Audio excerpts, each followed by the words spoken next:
You're watching Dr. Pepper Championship Week. We expect it. We should be in that top four. Oh, we're here. I'm telling you. When you lose to a team, you want to get a second chance at them. It's going to be on us. Winning a conference championship is where it all begins. Welcome to the heart of Texas, where a title and a trophy are on the line. And if you'd said 3 months ago it's going to be TCU and Kansas State fighting for it, they'd have said, you are crazy. Here come the Wildcats, seeking their first conference title in a decade. Year 4 under Chris Kleeman.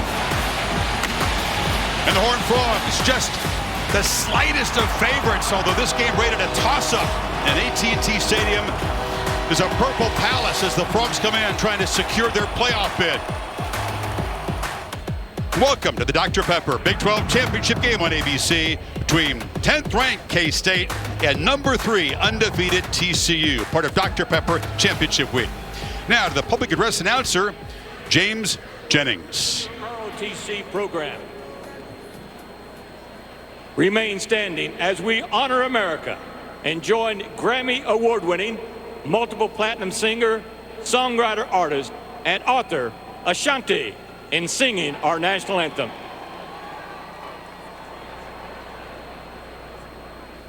Oh, say, can you see by the dawn's early light what so proudly we hailed at the twilight's last gleaming, whose broad stripes and bright stars through the perilous fight o'er the ramparts we watched were so gallantly streaming, and the rockets' red glare, the bombs bursting in air gave proof through the night that our flag was still there. Oh, say does that star-spangled banner yet wave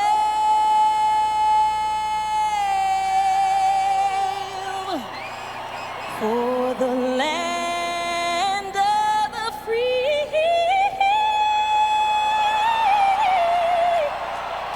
and the home of the brave.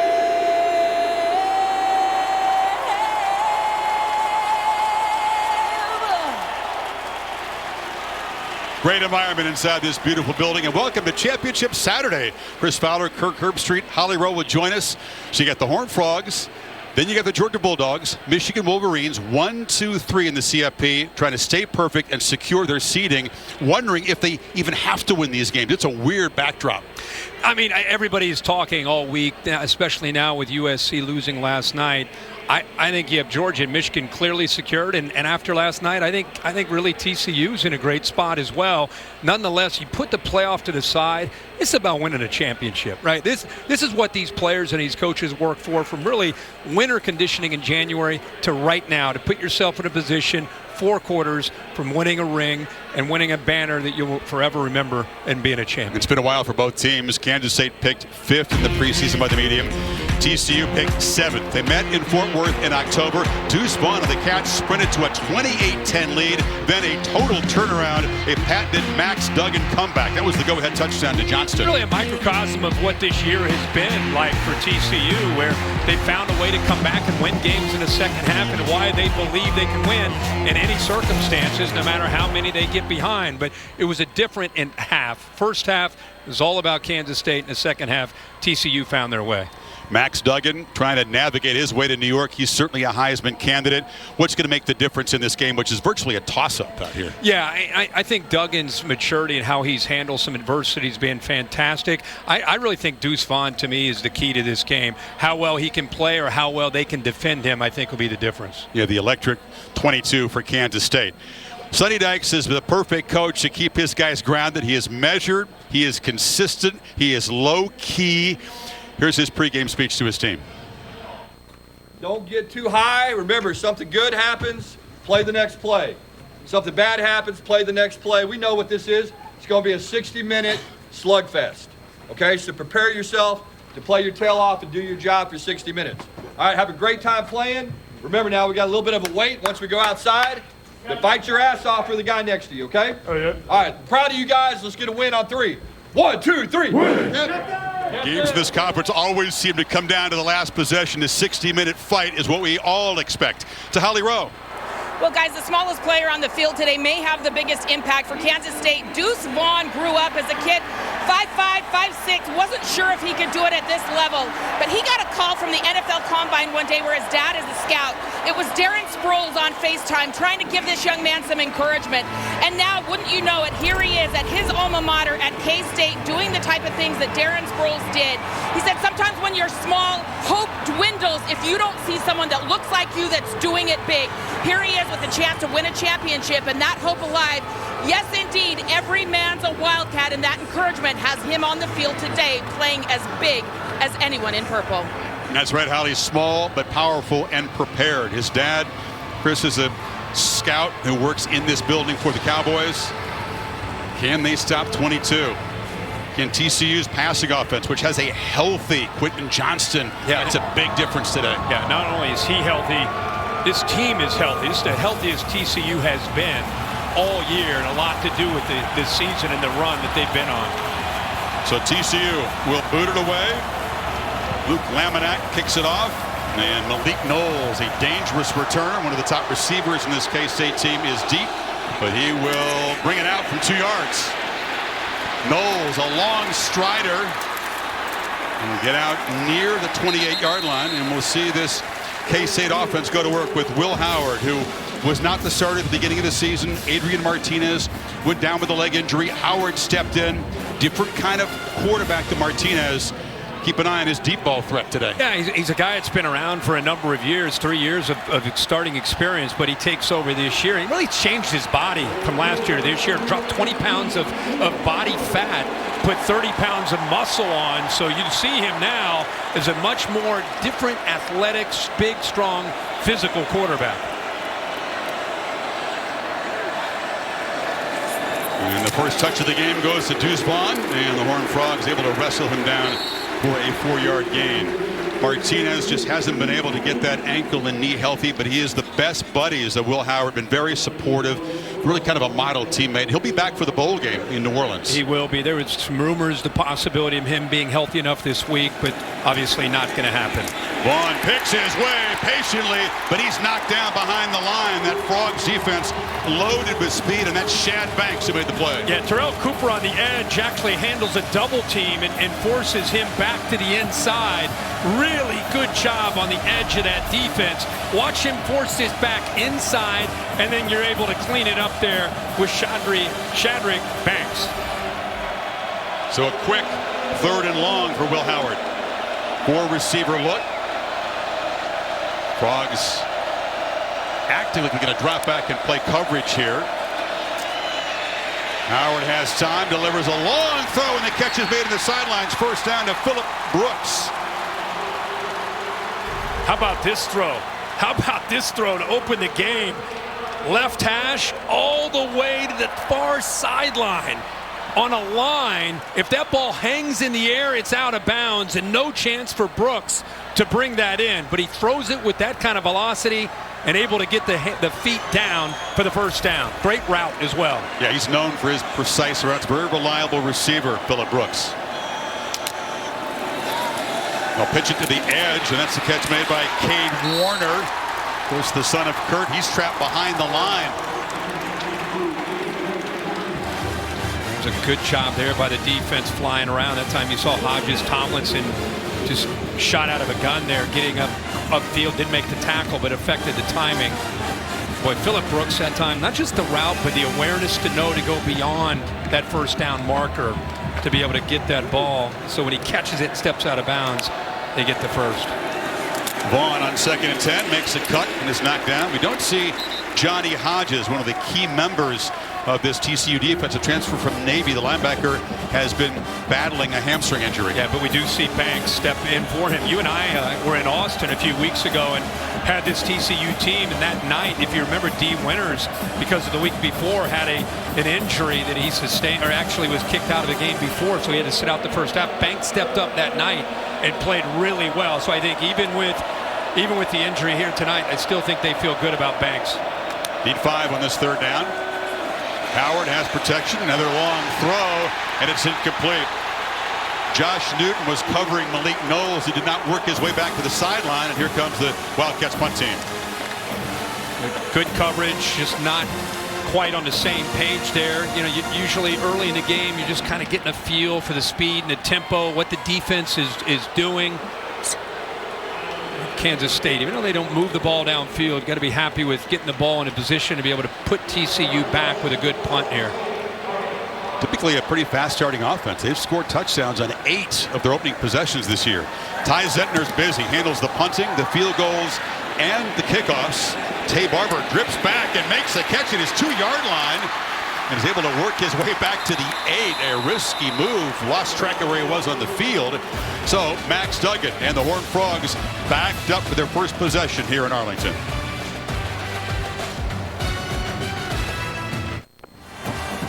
Max Duggan certainly embodies resilience. He's a coach's kid. Pressed into duty as a freshman, and he took his knocks. Had a heart procedure in 2020. 16 losses as a starter. Wasn't the day one starter here. Chandler Morris came in from Oklahoma. He got hurt in the opener. Duggan has taken over, and he is now a strong Heisman contender. 29 touchdown passes. He's thrown just 3 interceptions. In that game against Kansas State, 280 through the air, 3 touchdowns. Comes in with a lot of confidence and belief in these players around him and in his system in the first year. And a strong running back to feature today, Kendron Miller, almost 1,300 yards. Picks up 3 in his first carry. Well, we have 2 great backs tonight. You know, this conference has great running backs this year, and these 2 most certainly would be near the top. As much as these offenses can hurt you through the air with these quarterbacks, of course, it all starts with the line of scrimmage and being able to establish that run game. Wildcats crowding the line. Duggan back, takes a downfield shot in the second play, and it's Johnson with an over-the-shoulder catch. Quentin Johnston beat Julius Brents just like in the first meeting in Fort Worth. Well, you got a safety in the middle of the field, creates a one-on-one opportunity on the outside. Linebackers are coming down against the potential threat of the run, get pressure on the quarterback, and how about this for your first throw of the game? And a matchup that we want to see, Brents against Johnston. Johnston at 6'4", Brents for a corner at 6'4". 53-yard gain brings the TCU fans alive.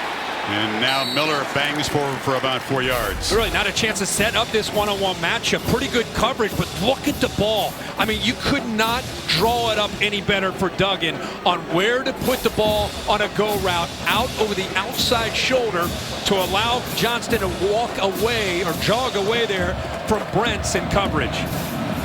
18th 50-plus yard play. He is a difference maker. Held out last week in the rout against Iowa State to be ready for today. 2nd and 7. Pass across the middle. Johnston again in traffic makes the catch a couple yards short of the marker. This offense, what makes them so tough is they have so much speed and so much big play ability. Look at these 20 yards or longer plays this year. Leads the Big 12, 3rd most in the Big 12 on defense. This is just a team that understands how to hurt you downfield and make you have to respect that. You add that to the combination of this offensive line and Miller, man, they're a threat. Fast guys and a very accurate deep thrower in Duggan, as you've already seen. 3rd and 3 from the pocket. He's going to go downfield again, and a battle in the end zone broken up. That was Savion Williams going up. And Brents was matched up over there. Yeah, and Boydo as well. And again, Williams is a big target at 6'5", right? I think he drops his football instead of holding on to it. Boydo is beaten, never really finds the ball. Good job of adjusting. Everything's right. I think he was in such a rush with his eyes to look down to make sure his foot was in bounds that he lost focus on concentrating on finishing the play. Going for it on 4th and 3. You see that a lot in this conference. Maury DiMercato is the back. A low snap for Duggan. Delivers across the middle, and a catch for a first down. And it's Jaquarius Spivey, transfer from Mississippi State, big body guy. Watch the eyes move the backer and create the space that he needs. Watch Duggan look to his right, look that linebacker off, come right back with a nice throw. Good tight coverage, eyes to the right, intentionally move that linebacker, and then a quick, decisive throw to get that first down.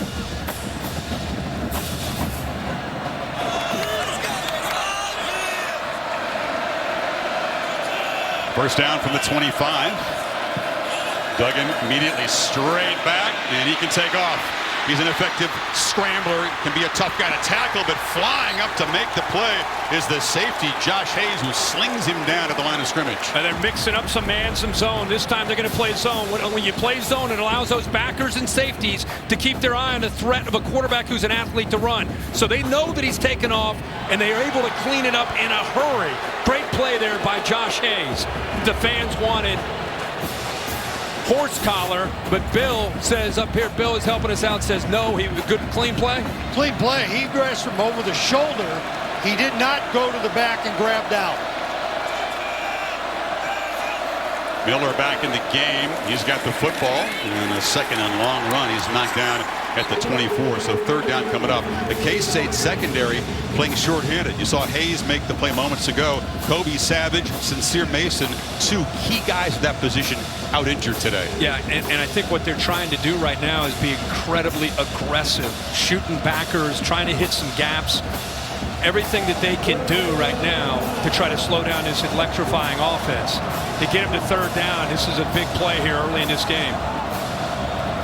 The gain on this play could dictate whether or not Dykes again chooses to go for it on fourth down. Wildcats bring some pressure. Duggan under fire, delivers across the middle, and the catch is made. Another first down grab. That's Jared Wiley, the tight end who really hurt the Cats in the first matchup. Just talked about the backers, right? They're bringing backers. Watch how calm Duggan stays. Sits in that pocket. I mean, you're talking about a lot of pressure there by Moore, but sits in there. And again, there's the accuracy. This is where Duggan has changed so much. As a guy that's played a lot of football, the game is slowed down and allows him to make great decisions and great throws with accuracy. From the pocket, plenty of time. And trying to make the catch while sitting on his back is Wiley, who had 5 catches and a crucial touchdown. The Cats better account for him today. Big fella goes down, yeah. But look at this. It's like something you do in practice, but he's out here in front of, I don't know how many people, 80 or 90,000 people on national TV in a ho-hum little positive game there on 1st and 10 by the big man, 6'7", tight end, the transfer from Texas. Empty backfield, DiMercato split far to the left. It's a run all the way. Duggan around the end, powers the shoulder. He's not a slider. He seems to invite contact. Boydo got in his way, but the ball's at the 3. They put 4 receivers, see him up there at the top. 4 receivers moves a lot of defenders into the field, back into the boundary where you have some numbers, and Chris, you say it. He's got the numbers, and then he's got a toughness about him where he knows that his safeties and corners are going to come up and hit him, and instead of running out of bounds or sliding, he just lowers the shoulder and gets a couple more yards. Fewer rushing yards this year than in any year in his career, but he knows in a big game he's going to tote it, especially down here in the red zone. Yeah, we met last night with Garrett Riley, and he even talked about the importance of having that QB threat, running the football, that +1 that puts a lot of pressure on the defense. On 3rd and 1, Dykes was sprinting down the far sideline to call a timeout. Kevin Marr in charge of this Big 12 crew. Call their first timeout. All right, Horned Frogs knocking on the door when you come back.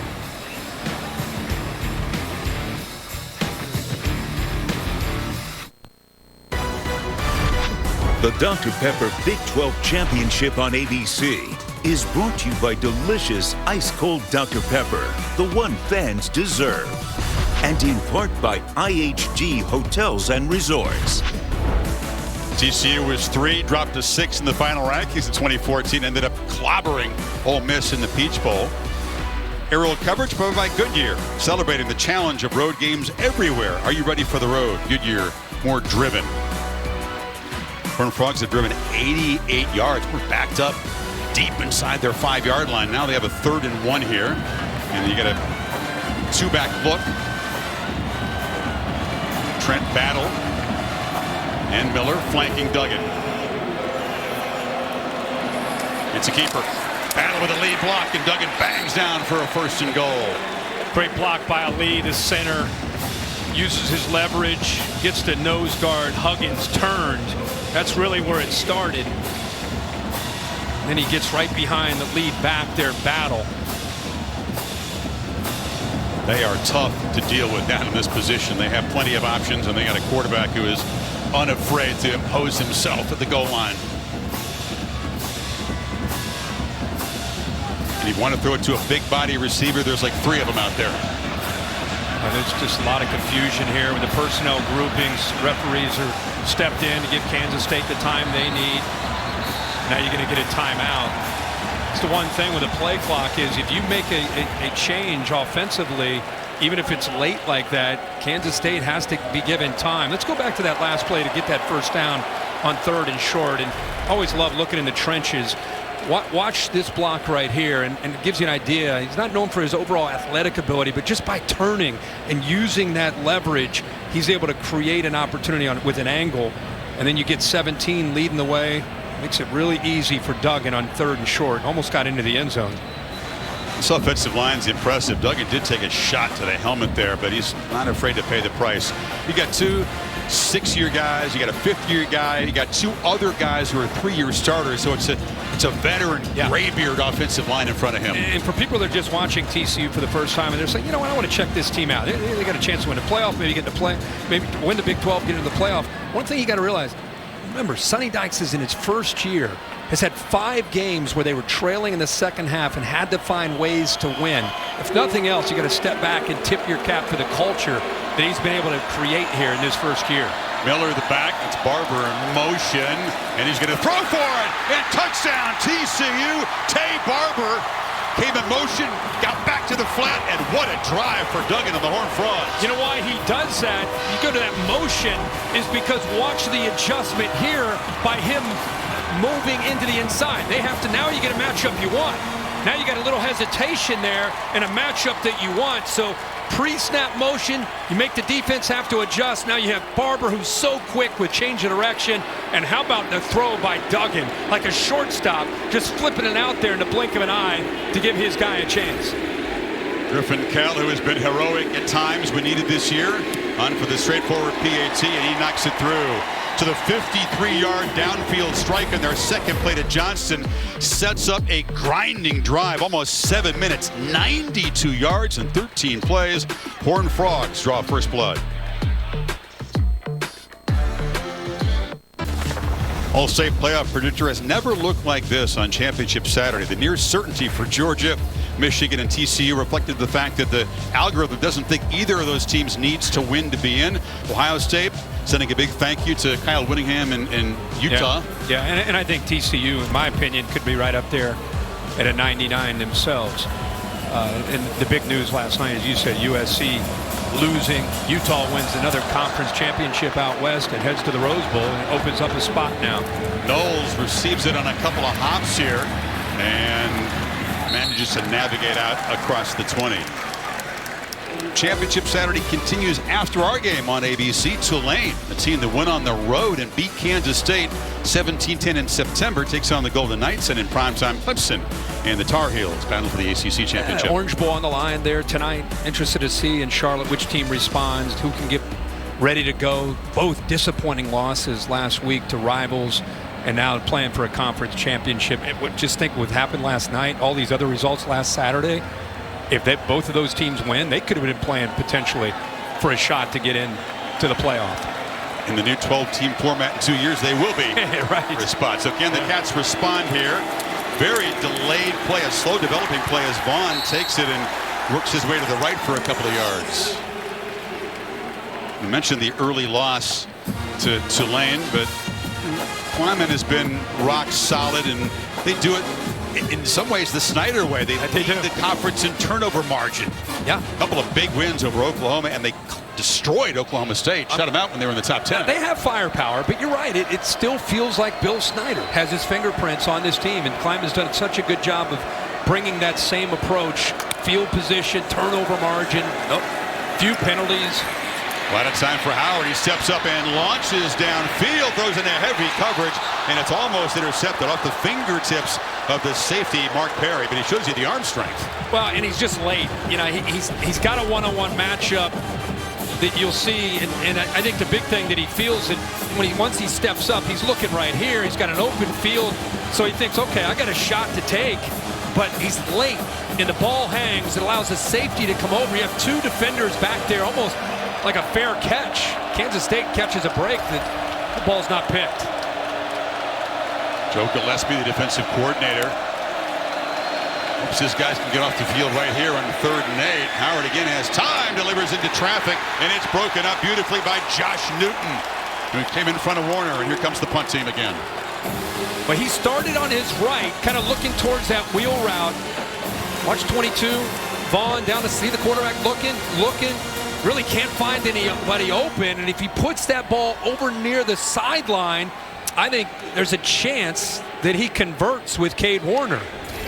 Howard just 2 for 5 and 8 yards in the early going, and Deuce Vaughn has been corralled in his first 4 carries. Zentner, not his best boot. It's going to bounce way in front of Barber and have it check up there. So TCU back to work, and our sports injury analyst Marty Jaramillo is keeping a close eye on the condition of Quentin Johnston and that ankle sprain for recent weeks. Talk about the injury, Marty, and why it's taken time to get him back in the lineup. Yeah, Chris, this right ankle sprain has really lingered. Why? Because these injuries take time.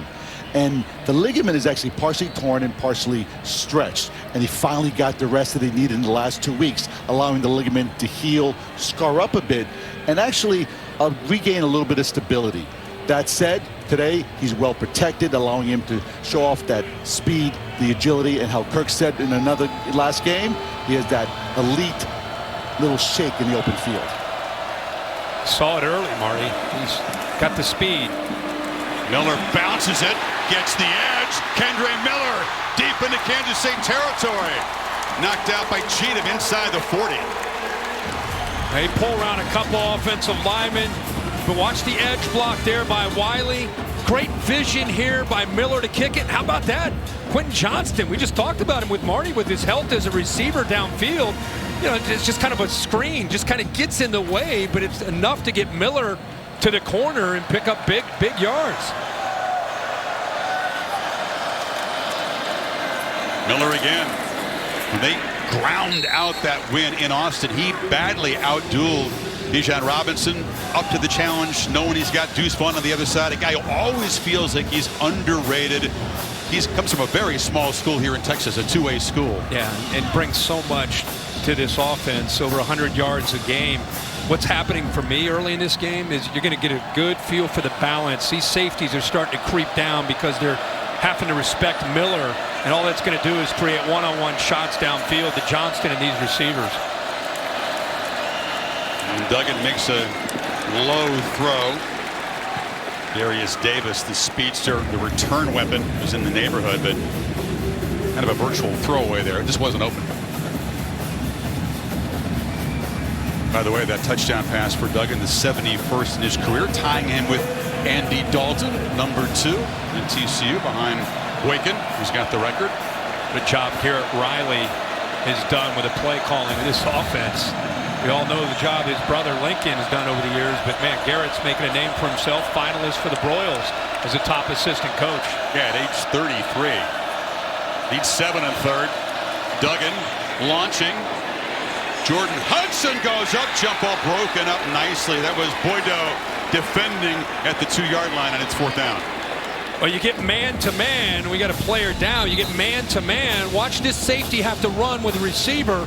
Now you know you got, once you see this safety clear out, oh, I got it. I got the shot that I want. We just said they're going to take these shots downfield. Pretty tight coverage there by Boydo. He went down hard and did. Looks like that right shoulder, Kirk. They cannot afford more injuries in the secondary. We talked about how short-handed this crew is. Yep. You got dudes pressed into duty, playing a little bit out of position, and this is an early concern for this defense.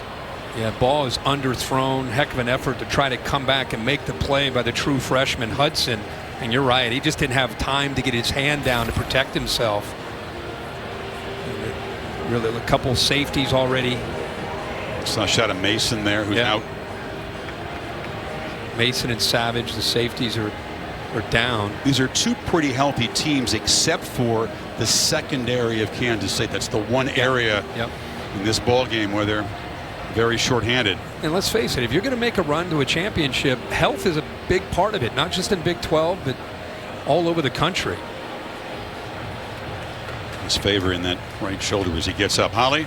Well, guys, the athletic training staff right now doing a ton of tests with him to see if he has grip strength and if he can move that hand and grip well. He is moving his hand, he is gripping, but they're going to further evaluate him right now. But the initial diagnosis looks somewhat positive as he's able to move that arm. Fingers crossed, Holly. Hopefully he'll be all right after he comes out of the tent. Well, here's Griffin Kell, living his dream. Grew up a TCU fan. Both his parents are TCU grads. He, of course, was the hero with the sprint-on walk-off field goal against Baylor. He banged a 54-yarder last week against Iowa State. Now trying from 55 in these perfect kicking conditions. It's a bomb. See what he's got. He was not getting through from this distance in warm-up.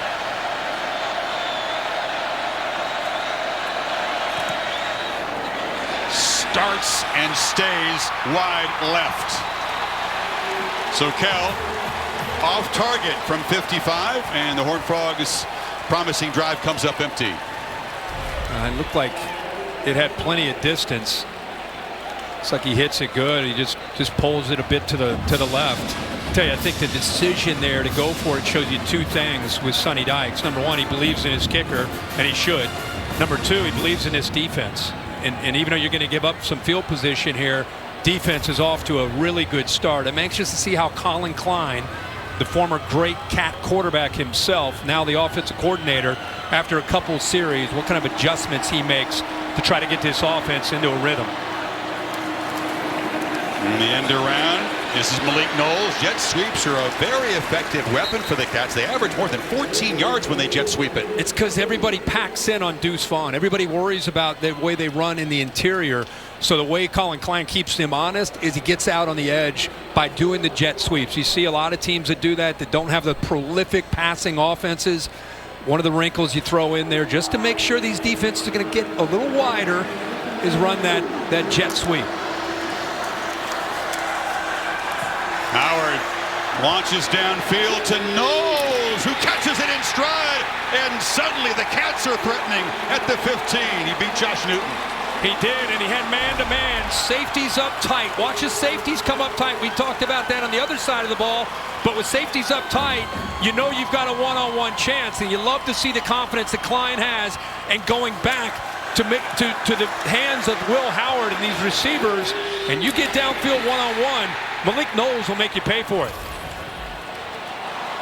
What a turnaround. They stop, miss field goal, suddenly threatening to tie the game in the flat. That's Phillip Brooks, who's going to be dragged down at the 14.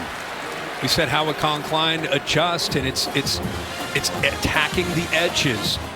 First couple series, trying to go to your wheelhouse and Deuce Vaughn. They'll get back to it, but it was a little crowded. TCU respected that all week. Joe Gillespie, the defensive coordinator, said it starts with us stopping Deuce Vaughn in the run game. Now you've seen Colin Klein say, okay, we're going to get the ball outside. Try to make you respect that outside game too. 2nd and 8. Howard has protection. End zone. Ooh, dangerous throw. Tracking across was the safety Perry, and it's 3rd down. Wow, he thought he had, watch the safety here. He thinks it's a too high look, but the safety on the left here, Perry, watch how quickly he comes over. Bang, right now he knows he's thinking either separation from the football or an interception because he got there so quickly. Howard never saw him and he caught a break. Got there quickly, the hands a little bit late. It would have been a pick. Final minute of this first quarter. Cats need 8 on 3rd. Vaughn makes a cut and is knocked head over heels somersaulting down to the 11, hit by Millard Bradford. So it's 4th and about 1.5 yards. Wow. Back to the edges, and instead of Deuce Vaughn in the middle, good block on the perimeter. Sacrifice your body at 5'6". Full flip. Gets up, no problem. They're going to go for it here on 4th and short. Howard under center. Vaughn lined up 6 yards deep.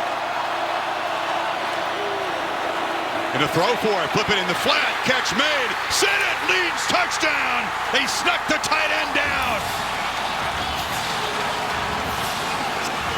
What a response by this Wildcat offense. No doubt about it. Number one, you love the call and the decision to go for this.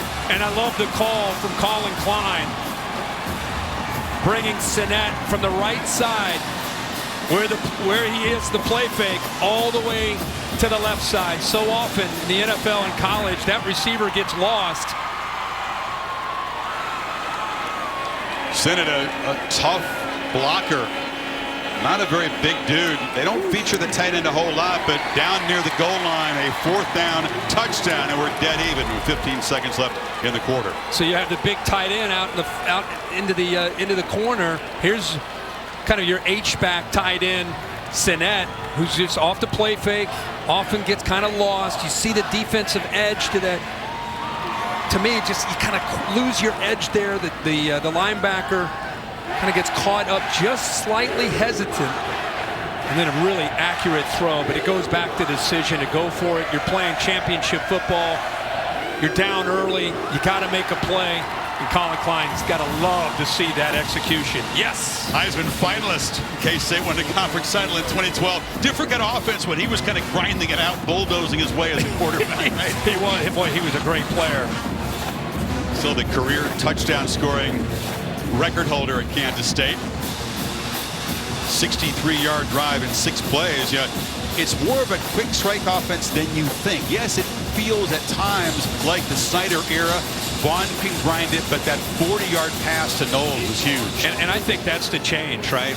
Once Martinez went out with the injury and Will Howard took over, that's the compliment to Deuce Vaughn. Their ability to strike downfield. And you know, Malik Knowles and Phillip Brooks get most of the attention, but when they get in the red area, you better keep an eye on those tight ends and fullbacks.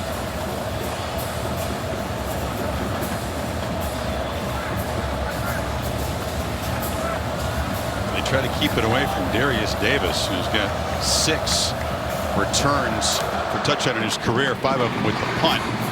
Zentner boots it so deep, but Davis is going to give it a go. Brings it out.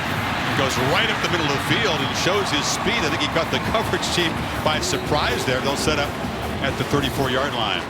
So Sonny Dykes comes over from SMU. He was an analyst under Gary Patterson here 5 years ago, but in his first year, 12-0. First Big 12 coach to do that. Yeah, been impressive to see. You know, in this era, transfer portal, you know, people talk about how quickly you can bring some players in and become competitive. That doesn't tell the whole story. It's what you do with your strength coach. It's what you do with the culture. It's what you do when you handle adversity. A team that came back 5 different times. So it's one thing to look at those numbers and say, well, he's having a great year. But if you watched him from week 1 to right now, it's been a fun story and a fun ride for Sonny Dykes and his team. No doubt. Duggan keeps it again. It's more about re-energizing the guys who are already in Fort Worth than bringing in new guys. Yeah, and he said early, he told us last night, the Oklahoma game was probably the point where they really bought into the new system. This virtual toss-up tied 7-7, end of the first quarter in Arlington. Back after this message and a word from your local ABC station. As we start the second quarter of the Dr. Pepper Big 12 Championship game here on ABC. Touchdown apiece and an extra long field goal missed by TCU in the opening quarter. But Kirk, the Cats got away with one on the touchdown catch. Look at Ben Sennett right here near side. See that flinch? Bill, what do you think of that? Should have been.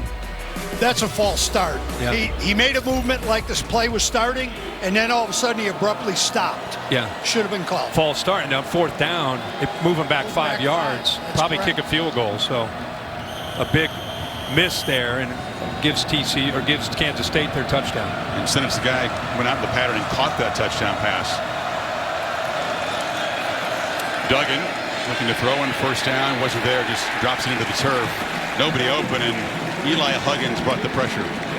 Not only the pressure, but the defensive line took it away. They red screen all the way, and had 2 or 3 different Wildcat defenders out there, so just nowhere to go. Duggan just eats it, throws it away. So now you get a third down. 3rd and long here.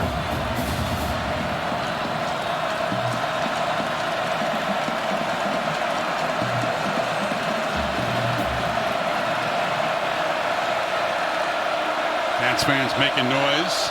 Empty backfield. Play clock at 4. Duggan has time, but nobody open, and now will launch downfield, and it's over the head of Savion Williams, who was open, but it's a quick 3 and out. Well, watch, they're just going to rush the 3 here. You got a safety back to be able to help down that sideline. Good coverage. Obviously, with just rushing 3, he's got time. There's the safety back there. It would have been a tight squeeze to be able to get that ball in there. But he does try to get it in. Good job by the freshman Payne being there to help out. Jordy Sandy, the Aussie who turns 30 in spring, is back to punt, and this time they did not miss the flinch on TCU.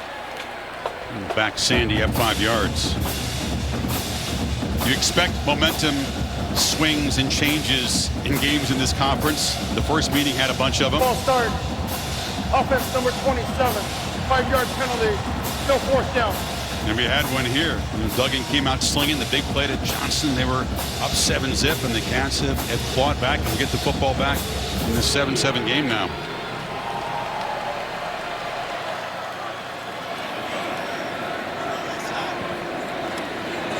Sandy sends it away. Phillip Brooks retreating. It's a good boot at the 21. Tries to get the edge and is going to be ushered out on the far sideline at the 35. Here's that last Wildcats drive. They needed to get on the board and have an answer, and they delivered here with Will Howard. Big shot downfield against man-to-man. Malik Knowles is able to get that separation.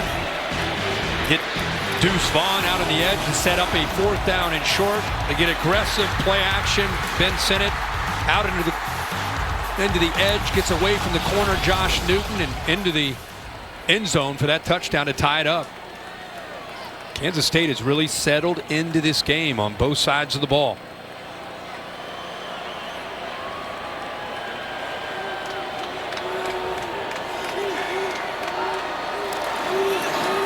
Vaughn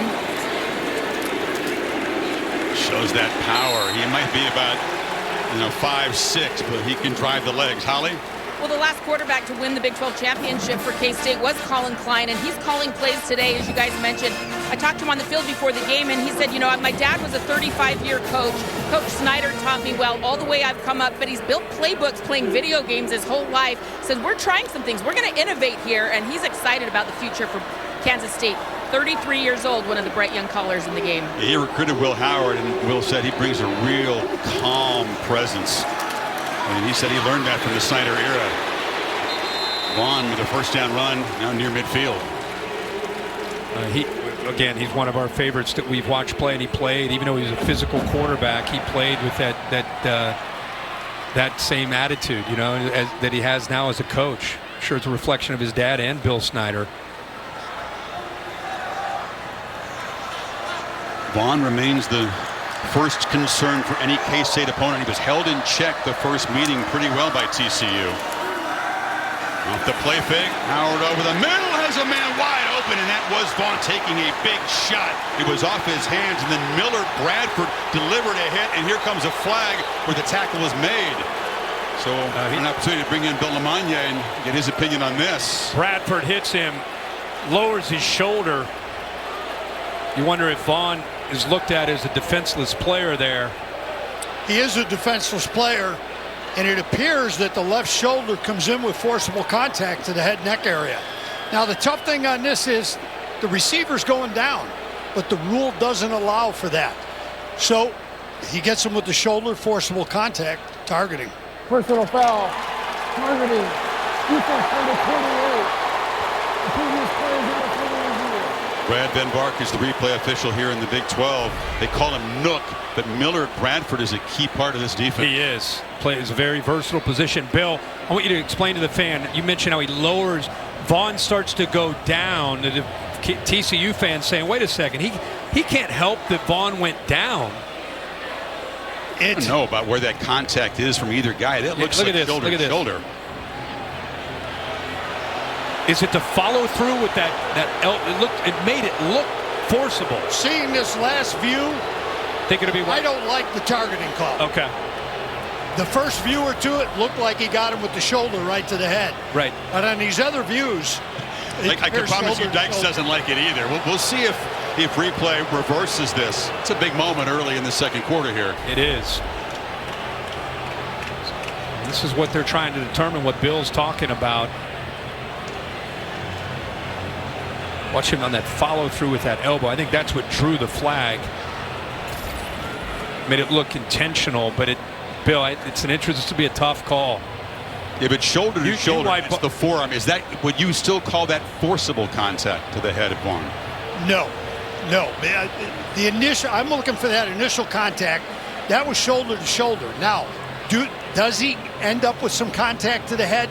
Yes, but that wasn't the initial contact that caused the blow.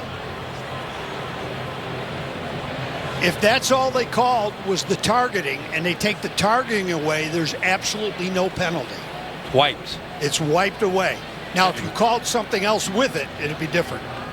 After further review, there is no foul for targeting. It'll be second down. So no targeting and no penalty. So the ball will be placed back in K-State territory at the 47. How great is it again to have Bill up here to navigate through that? The rules are so complicated, and I think for fans at home, you know, we always get messages. We talk with officials. People at home don't understand it. So, Bill, we appreciate it. I'm glad we have Bill. I'm even more glad we have replay, though, to fix that kind of thing. Replay combined with Bill. Well, I tell you, though, it fooled me on the initial hit. That's what I thought the initial hit was targeting. Yeah. That's what I mean. But we got it right. End of the day, we got it right. We move on. Here we go. DJ Giddens spelling Vaughn, who was hit so hard there a minute ago. This is Warner on the edge, has a block, but a quick move up by Bradford is relieved to be still in this game. Yeah, absolutely. And they keep going back to the edge. That's their adjustment. First couple drives, they weren't working the edges as much. In fact, not at all. And then these last couple drives, now getting the ball out there, not just to pick up some easy yards, but to be able to set up other aspects of their offense. Two receivers stacked to the left on 3rd and 7. It's Knowles off to Howard's left. Howard's looking that direction, slant, and it's broken up nicely. Tried to squeeze it into Knowles, and Josh Newton said, 4th down. Josh Newton has been a great compliment to Hodges Tomlinson. You look at the two corners together, and they are fantastic. You know, he's probably anticipating a move to the inside. You can see with Brooks there, it's almost like they're trying to set up a screen or a rub. But a great job by Newton being in position in tight coverage there on Malik Knowles. Newton arrived this summer from Louisiana Monroe. You said a great compliment to Hodges Tomlinson, and he has been an important part of this defense. You love the corner tandem with the Horned Frogs. Frees up that defense to take risks. And the punt by Zentner, hit high with backspin, and he's going to check up and then finally be down at the 7-yard line. So Horned Frogs take over in this tie game, backed up inside their own 10. Well, TCU got off to a great start here initially. Took a shot downfield to their go-to guy, Quentin Johnston. Made a big play. Set up eventually his 4th and 2. Look off the linebacker. 1st down. And then to finish off that drive, great job of recognizing man-to-man. They get the switch by the DBs, and they get the touchdown to Barber. So the last 5 plays, 0 yards. After a hot start, Duggan was 6 for 7. He's missed 4 in a row. Last time they started at the 8-yard line was that grinding 13-play touchdown drive. Duggan took a look, escapes on the edge and finds a man and zips it off there to Savion Williams. You know, one of the shots they took downfield, before they settled for a field goal that they missed was to Boyd, downfield, and Boydo defended. He hurt his shoulder. He went out of the game. We had seen 35 Keenan Garber, who usually wears 1. He's wearing 35 today. He's now out. Now we got true freshman Jacob Parrish. So we got somewhat of a situation developing there at corner for Kansas State. A lot of big bodies to defend in this TCU passing attack. Miller on the delay just jumps over 2 men. There was a potential tackler and a blocker. He hopped both of them, and the play is made at the line of scrimmage. How about you got a pulling guard, and how about a corner? This is a corner right here. Watch the guard come around and watch what happens to the guard lands when he comes around against the corner. Bang! Blows that play up. Sacrifice your body as a corner to make that no gain. Great play. Sets up a 3rd and 3.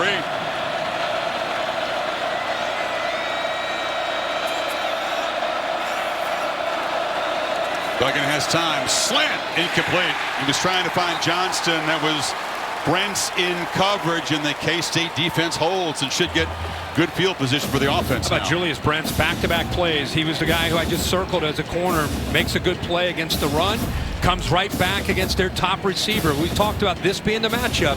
6'4" against 6'4". How many 6'4" corners are there anymore in college football? That might be the only one in the country, but showing he's got not just the toughness, but the range and speed to stay with Johnston.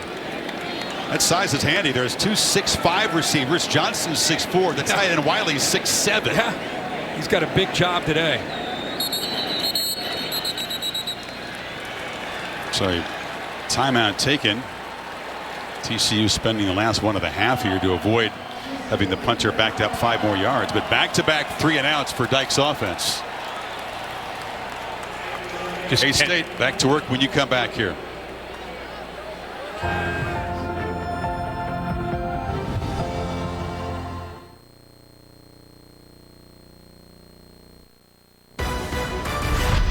The Dr. Pepper Big 12 Championship on ABC is brought to you by delicious ice-cold Dr. Pepper, the one fans deserve.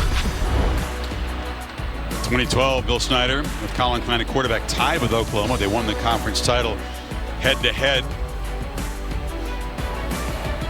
This defense has done its job. Back-to-back possessions for the Horned Frogs' high-powered offense, and you can see Klein's at work plotting the next series. Done a good job of adjusting so far. Sandy collects the low snap. It's a pretty high boot away, and a fair catch signaled back at the 40-yard line. Dr. Pepper tuition giveaway is coming up. See it featured throughout Championship Saturday. A couple of students battle for that life-changing $100,000 in tuition. You a fan of the chess pass is normally the strong strategy. You have to kind of swallow some pride and execute. Yeah, it depends on the pass. candidate. Depends on the candidate who's out there. That's non-committal analysis from you on the strategy. I give you an evaluation once I see who the candidates are. Okay. First guessing before the first throw, I could help you. All right. Look forward to the halftime analysis. Another one of those jet sweeps to Knowles, and another successful play. Malik Knowles is free. Stiff arm. They still can't get him down all the way to the red zone. What a weapon. How about the blocks? Anytime you see a big run like this, you're going to see great blocks. Right tackle Duffy. Good job by Sennett. Nice job by Phillip Brooks. And this is the difference, I think, in Knowles and what we've seen from him this year. That next level of becoming a physical runner when he gets the ball. He used to not have that same kind of explosive physical running style. Howard steps back on first down, launches to the end zone, caught made at the 2-yard line. That was Vaughn who snuck out, takes the football away from Perry, and it's 1st and goal. You go empty, and you put your running back out here to show you what he can do at 5'6". Open to the middle of the field. Nice job of stepping away from pressure and a great throw. And on tempo, walking into the end zone is Will Howard. Colin Klein was all over that drive. The jet sweep, the big throw to the running back, and the quarterback just walks in, and the Cats have the lead. Put a star next to that one with Colin Klein. You're right about that. 3 plays. That jet sweep got the momentum going. A heck of a job of moving Deuce Vaughn out to receiver to show you his versatility. And the defense has really, they're sat back on their heels in that third play. You don't see that very often. Howard pulls it and walks in. He's a big body quarterback, 6'5", 235, running not a huge part of his game, but he's tough to tackle down in the red zone there, and has scored for the third time on the ground. And Chris Kleiman's team from 7 down to 7 up early second quarter.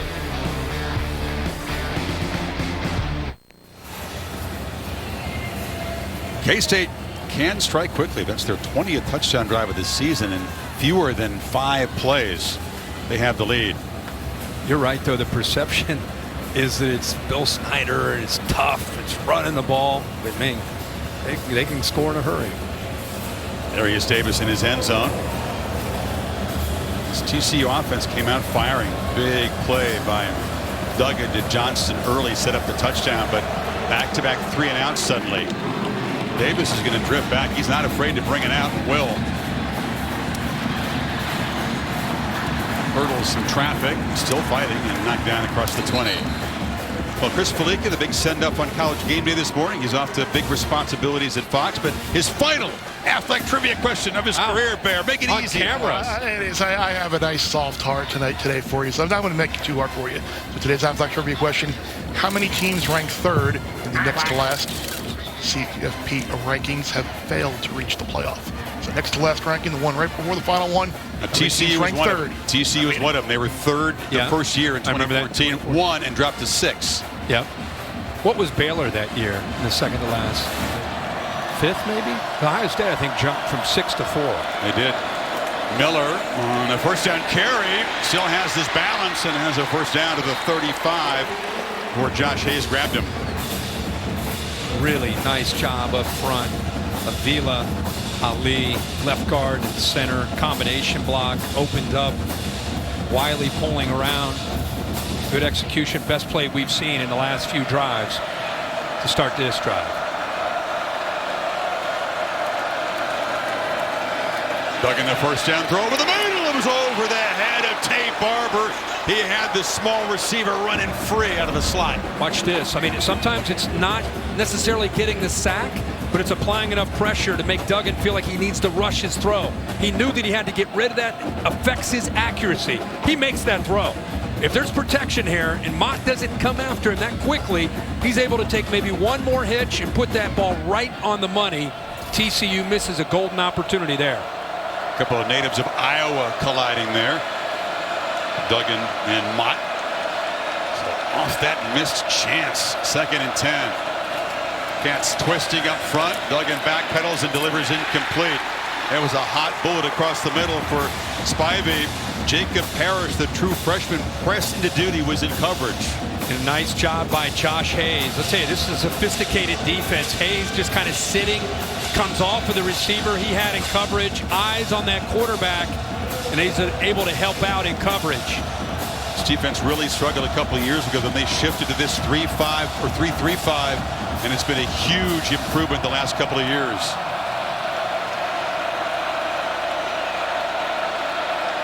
Cats fans are roaring now. 3rd and 10 for Duggan, and the play clock, they don't have a timeout. They have used all their timeouts in the first half. Just gets it snapped before the flag. Steps up. Can he get there with his legs? No, he's going to be stopped short. Tackled by Daniel Green, and this Wildcat defense with another stop. Chris, I think you bring up a great point. Watch Tay Barber. Look at him. The play clock's down to 4, down to 3. Barber's still sitting there trying to get what? So that affected the timing. They couldn't use the timeout. Receivers not on the same page. He snapped that ball, and his receivers really weren't sure. They didn't have confirmation on what the routes were. This TCU offense looking very unsettled. Credit K-State's defense. You just have not seen this a lot for the Horned Frogs on offense this year.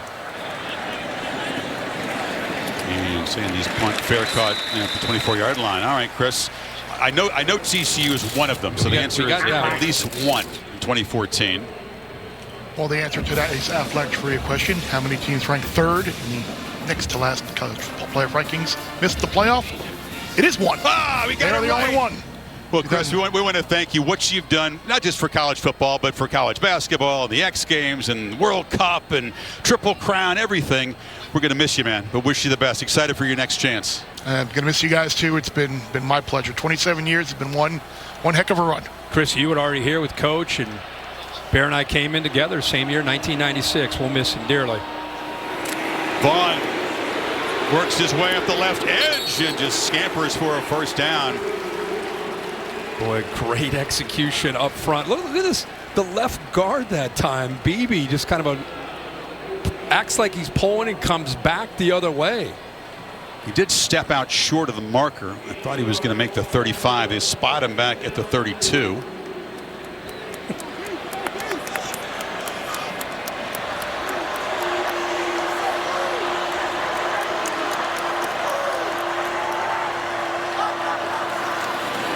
They fake it to him. Down the middle, Howard launches, and it's his turn to overthrow a wide open receiver, and that was Cade Warner. Well, they keep walking these safeties down. They keep giving you these shots. Look at the safeties. You have two of the tight ends are going to go to the outside here. Cade Warner works from the outside to the inside, and he gets a one-on-one matchup with a flat-footed safety and got behind him in a hurry. Bradford not really anticipating. Cade Warner coming from the outside to the inside. They had the matchup they wanted. Took a shot there on second and short. Cats just 1 of 5 on third down. They need 2. Howard wants to throw for it, and he does.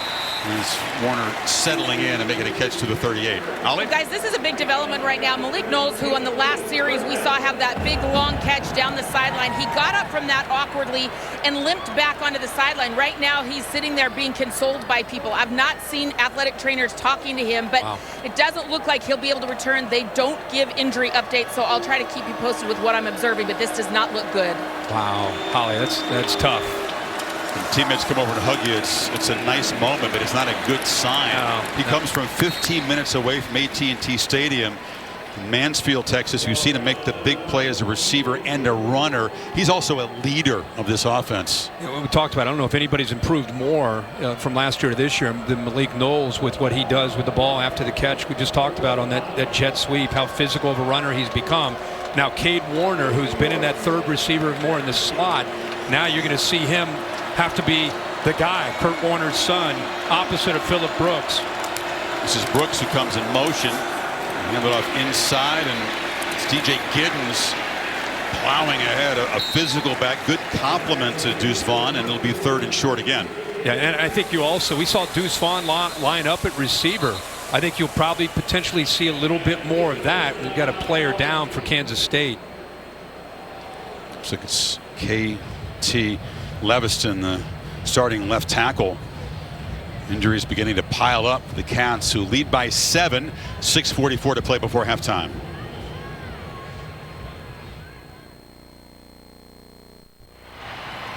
The AT&T 5G Skycam, and featured in the Taco Bell Live Mas student section is the Hypnotoad.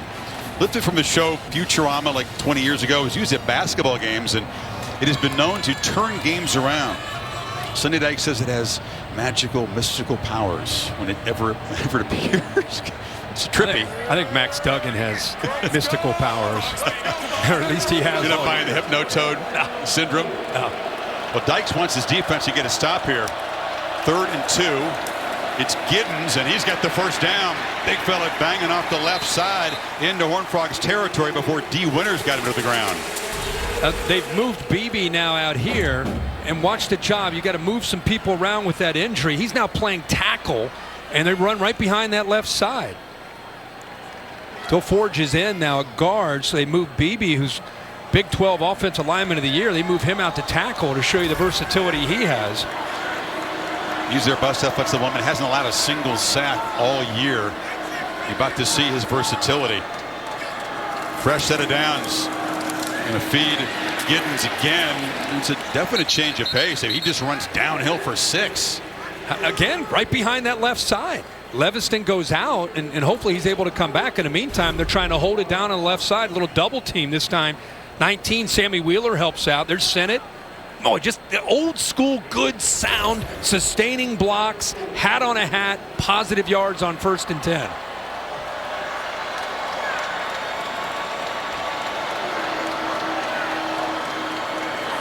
Howard checks with the sidelines, motions Warner back in, and has immediate pressure, and he'll be dropped. Sacked by Dylan Horton, one of the better pass rushers on this team, transfer from New Mexico. Great discipline. They've been running over here, right? Running. Now you're going to test the discipline on the backside. Howard is athletic enough to do this. Kind of flashes the fake. Love to see a little bit more of a commitment from Howard to really sell that, to try to bring Horton down, but they don't do it. Horton by far the most quarterback pressures on this team. Now 5.5 sacks on the season. He needs 7 on this third down. Vaughn motions all the way to the right side. Horned Frogs bring late, pressure ball out quickly. Warner in traffic, works free and fights near the marker. Looked like a very short gain. He somehow slipped away. It'll be 4th and about a yard. Got away from Caleb Fox. Yeah, great job.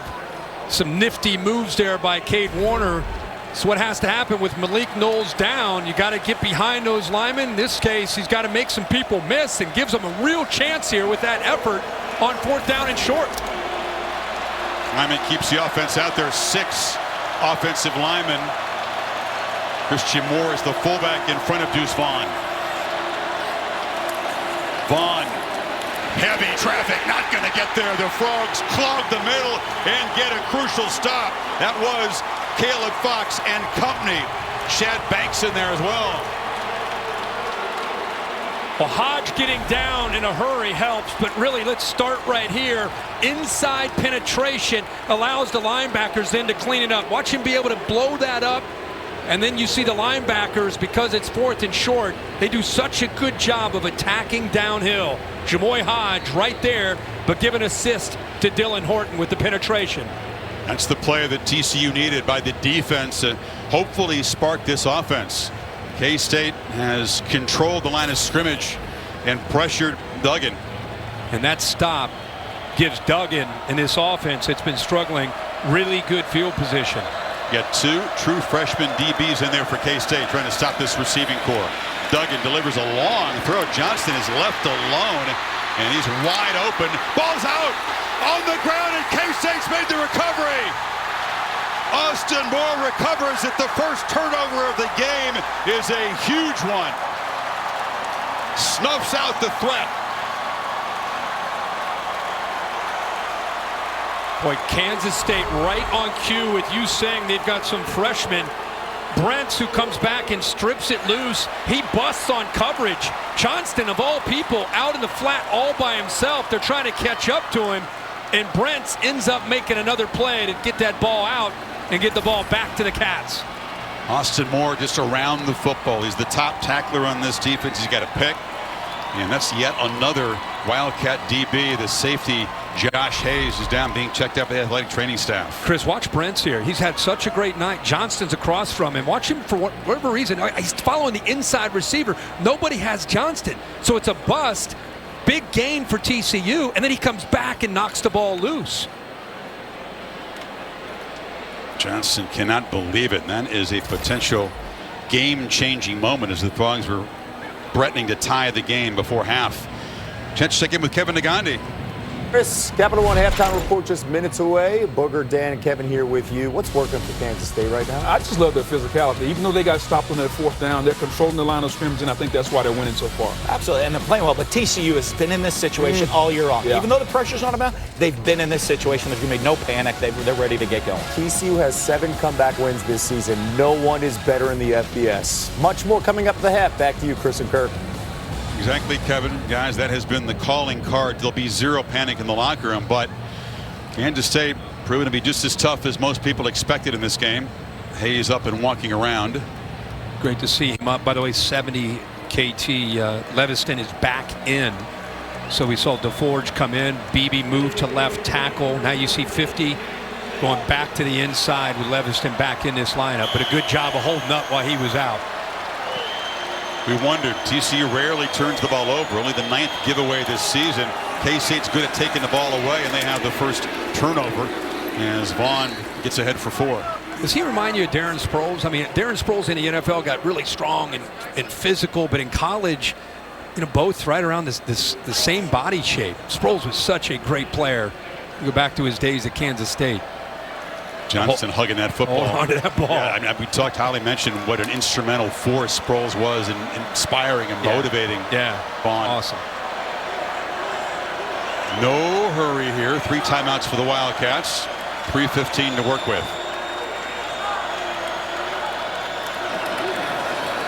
Vaughn cannot spin free. Dropped at the line of scrimmage there by Caleb Fox. Holly? Well, you talk about the strength numbers for Darren Sproles. Let me show you what Deuce Vaughn is throwing up. I talked to him this week, and he said he was able to bench 225 17 times before they stopped him. He could have done more, but they were being smart. He also squats 475 12 times, and he's done 480 10 times. This is a small package with incredible strength, guys, and you see it show up on the field. That's incredible. I just love his preparation, too. He's got a notebook. He charts and scouts every opposing linebacker and safety like a pro, right? Yeah. They need 6 on 3rd. Howard looks to his left and now will launch downfield. It's Warner wide open, comes back and collects it at the 30. Mark Perry beaten deep.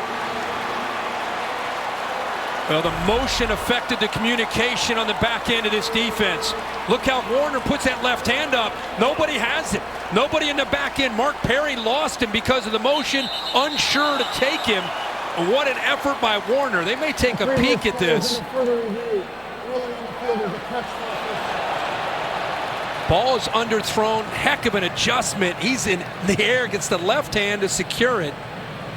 I don't know if that ball ever touched the surface. That angle didn't show as much.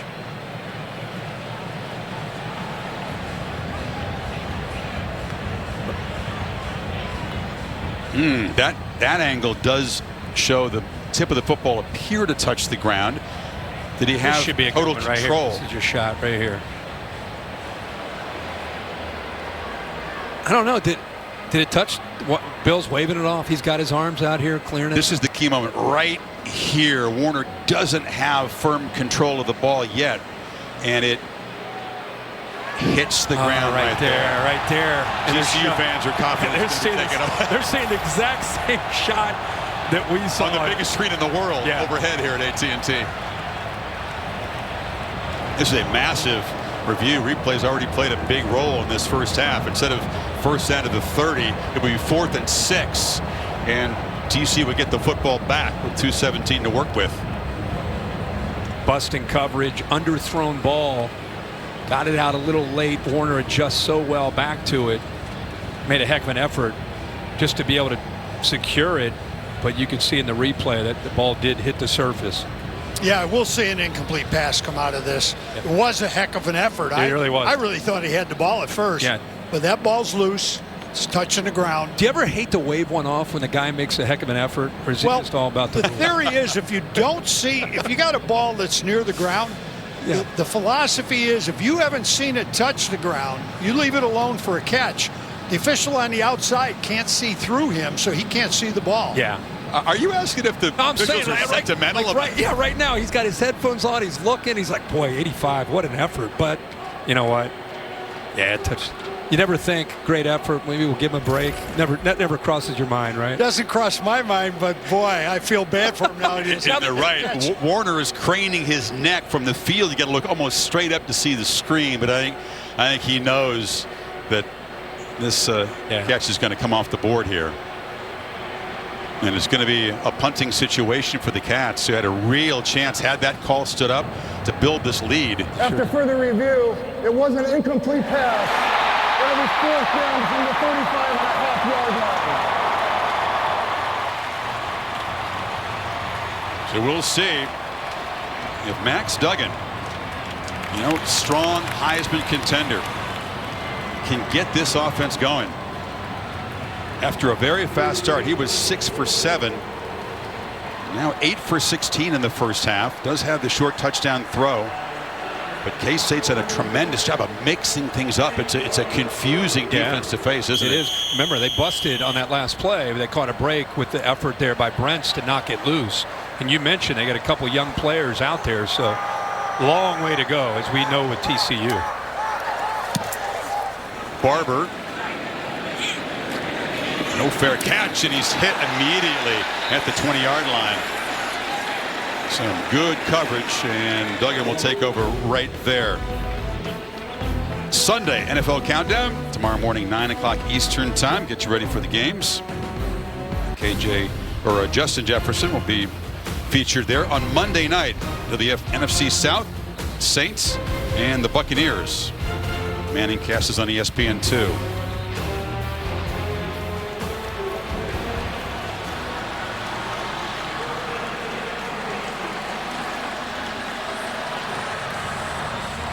Nice weather conditions. Both these teams have had to deal with their share of poor weather in the Big 12 down the stretch. 72 degrees under the roof here. So we'll see what Duggan can do. DeMercado is the back. He's got the ball. And he'll pick up about 3. Again, they've spent all of their timeouts already, so time could be a factor in this possession. Well, you see a little bit more tempo here out of Duggan, who's very comfortable, obviously, in this kind of situation. No timeouts. Keep that in mind here. Off the play fake, delivers in space, and the catch is made by Darius Davis, and the speedster knocked down at the 45, and here comes the tempo. And here comes the tempo. Really good job of going from pre-snap to post-snap read. The safeties moved on him. He stuck with it, found the opening, and made an accurate throw. 22-yard pickup for his first catch now. Ball out quickly again. And a hard hit delivered to Barber, who picks up 9. Time and time again, you get into these situations where the defense gets on their heels, the offense is aggressive, quarterback no time to think. A lot of times you find that quarterback relocate that rhythm. Second and short, busting loose is DeMercado, rumbling deep into K-State territory. They're blitzing those backers, and they got picked up by Brandon Coleman, the left tackle. Nobody left once he broke through that initial surge. DeMercado, a guy who did not practice yesterday, but looks pretty good today. Looks healthy. There's some energy. He wants to. He knows the importance right here, trying to get points on the board. Let's go look at a couple of these plays since we were in a hurry. You watch he reads the safety. He's got to make a throw up and over the backer, which was a great catch. Great concentration there by Davis. They come right back. But to get this run, the left tackle 77 opens that up by picking up that blitzing linebacker, and good to see DeMercado out there. I know you went out to practice and mentioned he may not be okay. We met with the coaches last night, and they thought he'll be able to help out Miller, give them that tandem that they've had most of this year. He had the red jersey on, the no contact jersey, but they were just kind of holding him out. Yep, little precaution just to make sure he's good to go. So Max Duggan and the Horned Frogs, as we've talked about, very comfortable coming from behind in the second half. Oh, yeah. Trying to potentially get even here before the break. Get a 2-for-1. They get the ball to start that second half, as we talked about. This was very important in the first meeting. They scored late in the second quarter, early in the third quarter against the Wildcats to stretch the lead. Duggan has a lot of time, now looking to scramble, and he'll get the edge and scoot out of bounds at the 26. Picked up about 5. Really good tight coverage downfield. He's looking to get the ball to Johnston. Brent's had him locked down, but there's his athletic ability. Instead of just throwing it away, at least able to get positive yards and also get out of bounds. And for him, it's about incompletions and getting out of bounds and first downs without those timeouts. Johnston off to his left.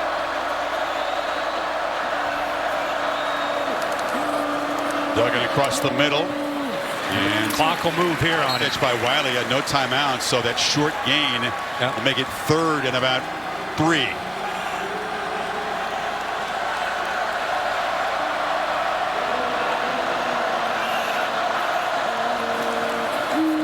No pressure. Sideline route. Incomplete. Darius Davis was stretched, and now it's 4th and 3. And a decision for Dykes. Does he take the 3 here? We'll go for it on 4th and 3. Offense on the field for the moment.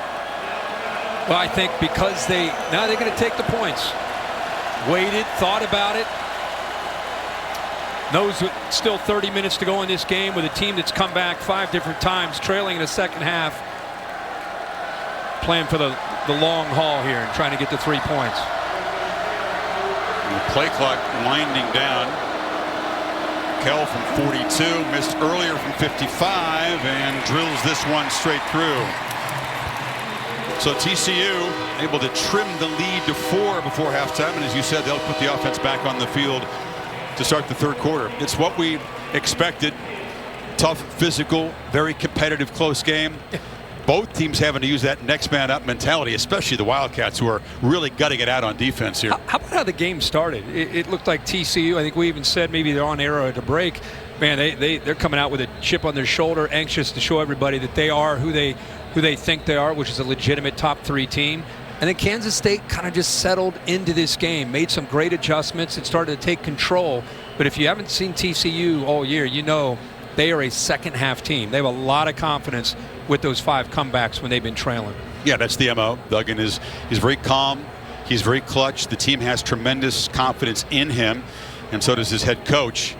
But K-State, just a tough out, man. They don't beat themselves. You know, they haven't had a turnover. They haven't had a penalty. I mean, they do not make it easy for the opposition. Yeah, and somewhere Bill Snyder's watching this game, and he's very proud because that's what he built over the years in Manhattan, Kansas.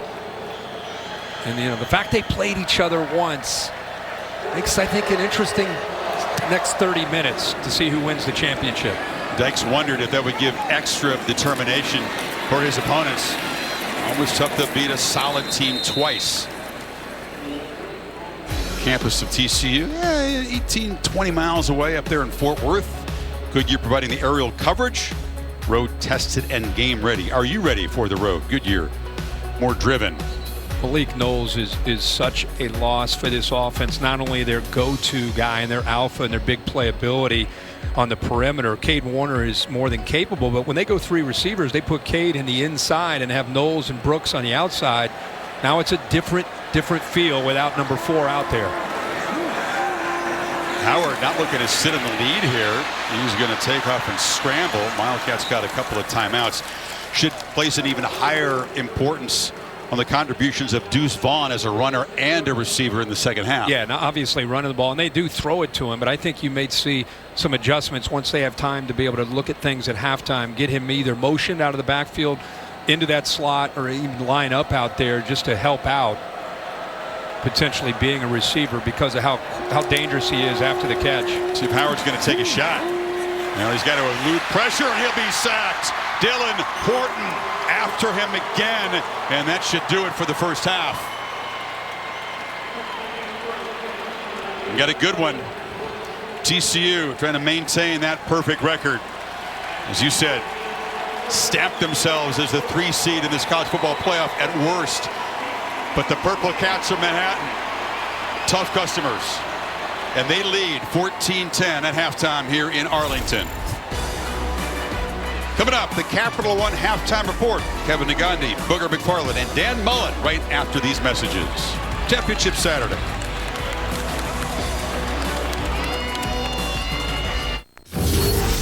Welcome back to Dr. Pepper Championship Week. TCU hoping, expecting to be in those semifinals, but work to do. Set for the second half, the Dr. Pepper Big 12 Championship game on ABC, part of Dr. Pepper Championship Week. Horned Frogs a field goal late in the half. They'll get the football to begin the third quarter, but this K-State defense, despite playing with a bunch of fresh DBs, has held Duggan in check. Chris Fowler, Kirk Herbstreit, Holly Rowe.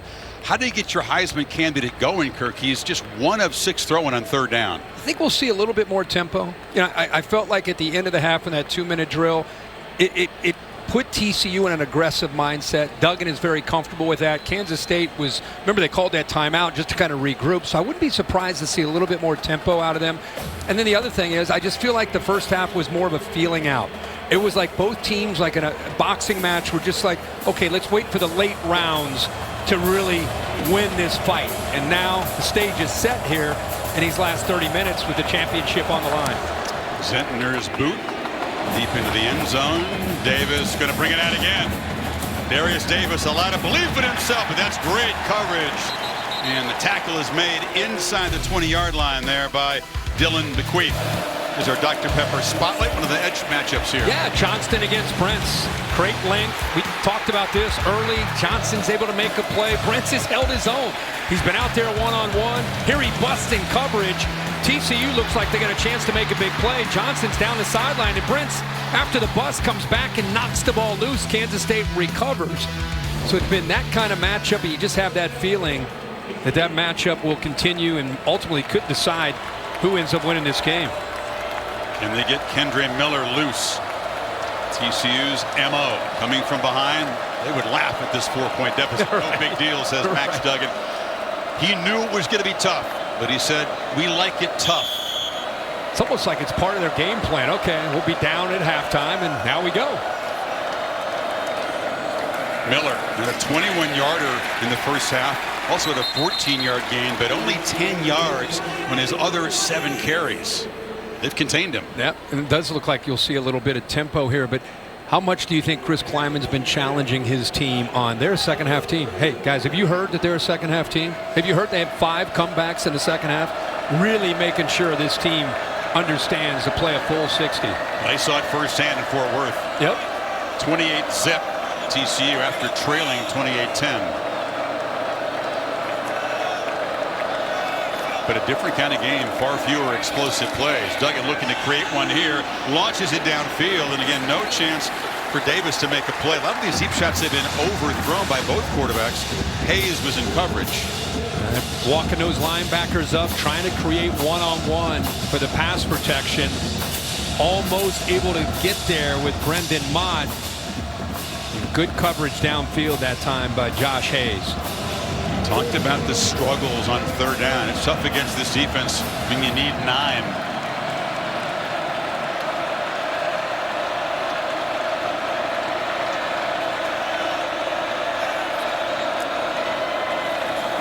Duggan scrambling, and the ball is knocked loose and recovered in the end zone by TCU. Safety signal. Brandon Coleman. Chris, that ball, as he was getting ready to throw the ball, it looked like Justin Moore, 41, man, knocked that ball out of his hands before his hands started to come forward. Watch 41 right there. He starts to scramble. He shoots, gets into the backfield, and for some reason when he went in the air, he stopped. Looked like Bill to me stopped moving his arm forward to throw the ball. Kind of froze there. The previous play is under further review. Rolling on the field was a fumble recovered in the end zone for a safety. I agree with you. It kind of stopped.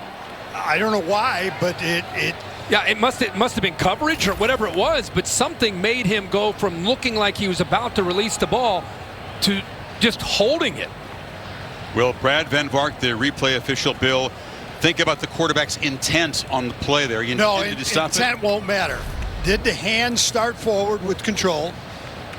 Watch these backers. Good job. You'll see 41 all the way. He's in coverage, comes off of it, and then it looks like it's hard to see if he stopped. The tighter look, Bill. Well, the defender is up, and he's actually hitting the front of that ball right while he's got it up there. So that's causing him to stop his throwing motion. Austin Moore says, forget knocking the pass down. I'm going to reach out and get it out of the quarterback's hand. And Moore was the guy who recovered the fumble in the first half by Johnson, causes this one.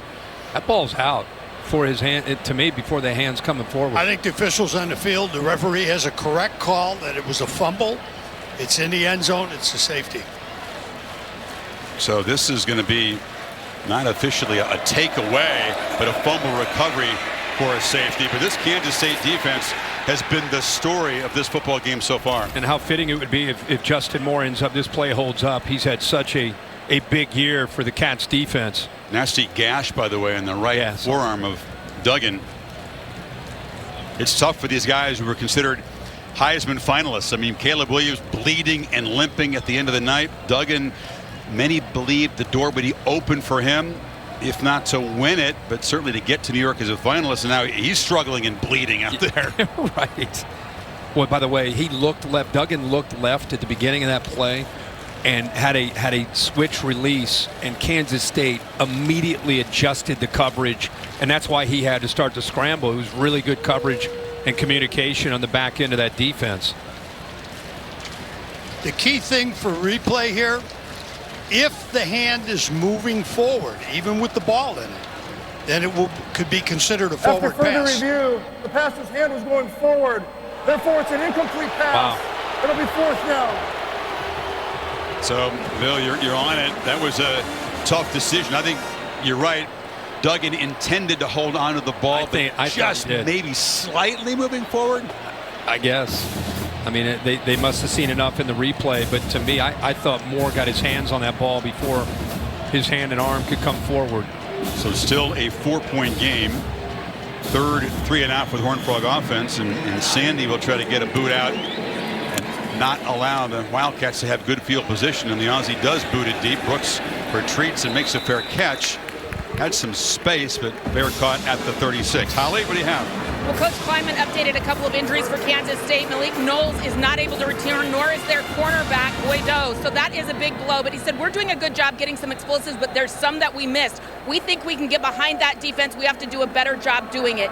And then for Sonny Dykes, he said they are doing a great job mixing coverages. They've made it difficult for Max Duggan with all of that mix-up in the backfield. And what we're seeing, we have to do a better job of running the football on 1st down so that 1st and 2nd down are more productive and 3rd down is not so long for TCU right now. That's exactly the pattern, Holly, that held in the Frogs' first possession of this 3rd quarter, 3rd and long. So from the 37, another one of those jet sweeps. They use Phillip Brooks.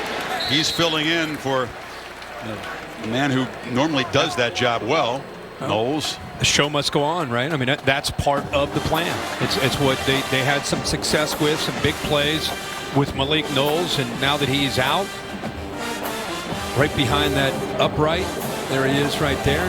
Now you've got Phillip Brooks, who's got to pick up. Yeah, he's got to pick up the slack. At 4 in 1st down.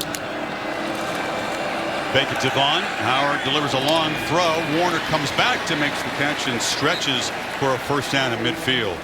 Good job saying he came back. It's exactly what he did to give him that 1st down. This is the entry to their go-to man, Malik Knowles.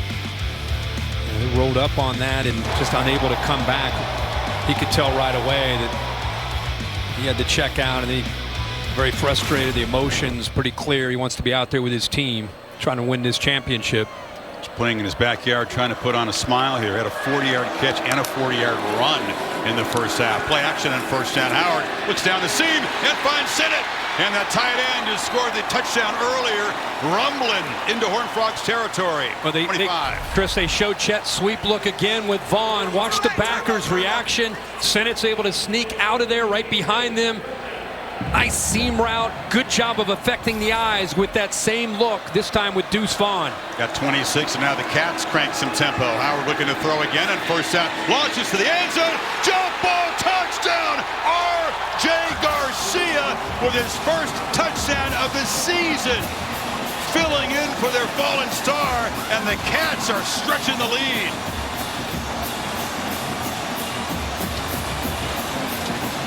How about this quad look into the boundary? You're going to go with 4 receivers here, and look on the back end.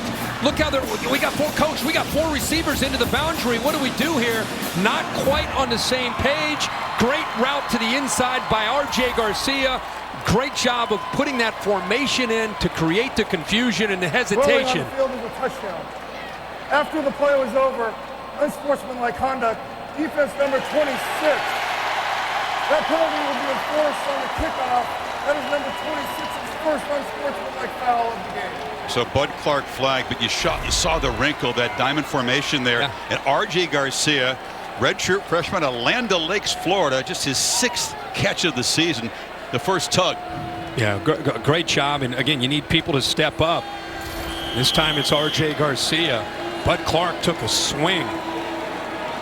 It's Sinnott after that touchdown. So here's what happened at the end of the play. That'll affect the kickoff. Right here on your left. Lucky to still be in the game. No doubt. TCU down 11 early 3rd.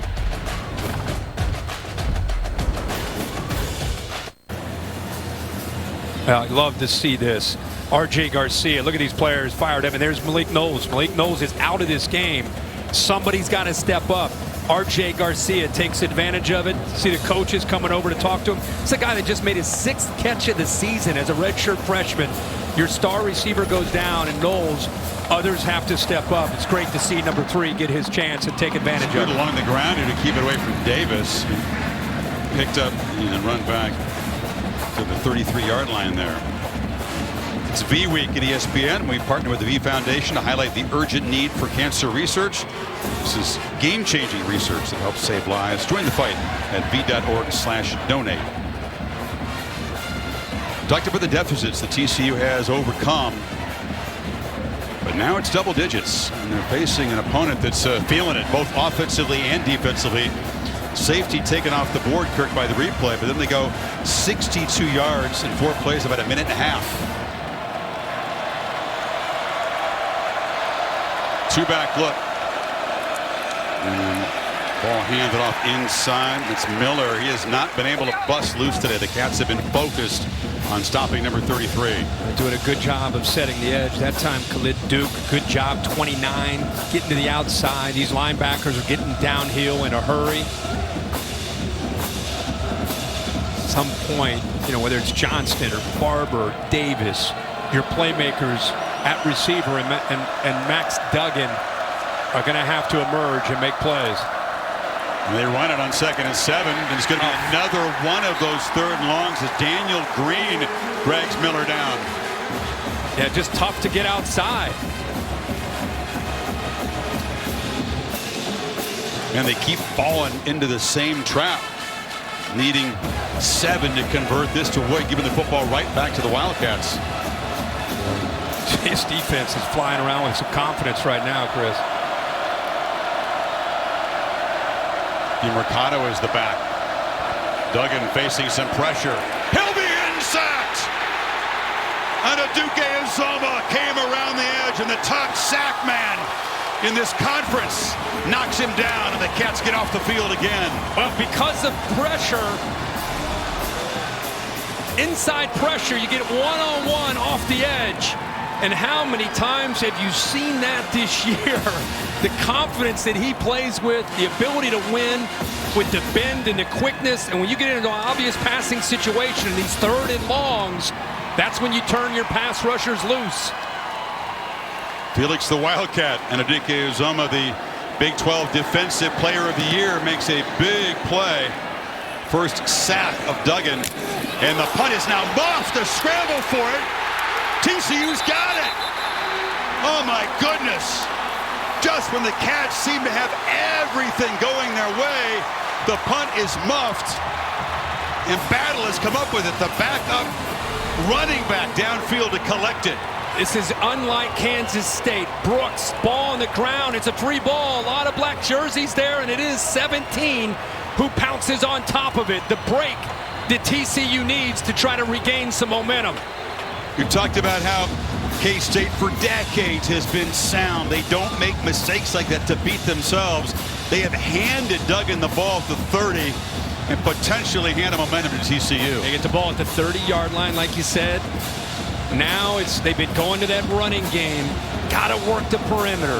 Got to rely on that speed that they have to be able to win some of these matchups. Brents and Hayes have been holding up. Badler just recovered the muff punt there in the backfield with Miller. This is Johnston motioning in. They fake it to him. Duggan fires downfield, and the catch is made. It's all about Battle there. Makes the fumble recovery, makes the catch. Frogs are set up 1st and goal. They moved Johnston into motion, came down that right side, flooded the zone. They lost track of Trent Battle. Really good location. Kind of on a back shoulder throw there by the quarterback. 2-back look again. Frogs playing with some tempo here. Duggan running all the way. And hit hard at the 6. Nick Allen on the stop. Your first tendency as a defense, they get inside the low red area, inside the 10. You know that Duggan's going to keep it. We saw it earlier when he converted on a 4th down, and now you're seeing it as they make that big pass. They get inside the 10 right away. They go right back to old reliable when they get the numbers to their advantage. It has been tough to run the football in this KC defense this afternoon. Can they punch it in from the 6? Second down. Miller bounces it and scores.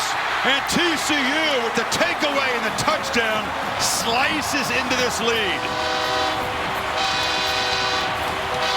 Been a while since the Horned Frog faithful have had something to stand up and cheer about. Well, you're right about that. The block here by Wiley really helps. Good job of bouncing right there. Good vision. He's downhill. He gets his momentum going and able to break right through that arm tackle of Payne, the freshman. Arm tackles don't work against Not number against 33. the big man. They haven't all year, and he scored a rushing touchdown for the 14th consecutive game. Miller has the longest streak in the FBS. But it's the muff punt by Phillip Brooks here. Just the uncharacteristic mistake. Took his eye off the football. It was pounced on by Battle, who made a catch to set up the touchdown run. Game on. Here we Marching go. back to 4. 9:09 left in the third in Arlington.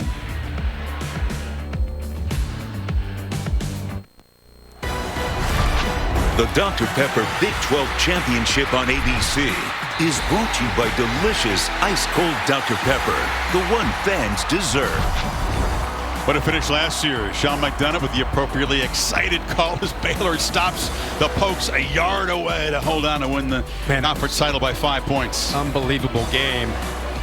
Well, TCU has been one of the best second-half teams in the country, plus 104 after halftime, 5th in the SBS. We talked about their comebacks. The margin is back to where we were at the break with that muff punt, changing momentum and setting up TCU. And Brooks is right back there on the goal line to receive the kickoff, trying to atone for that mistake.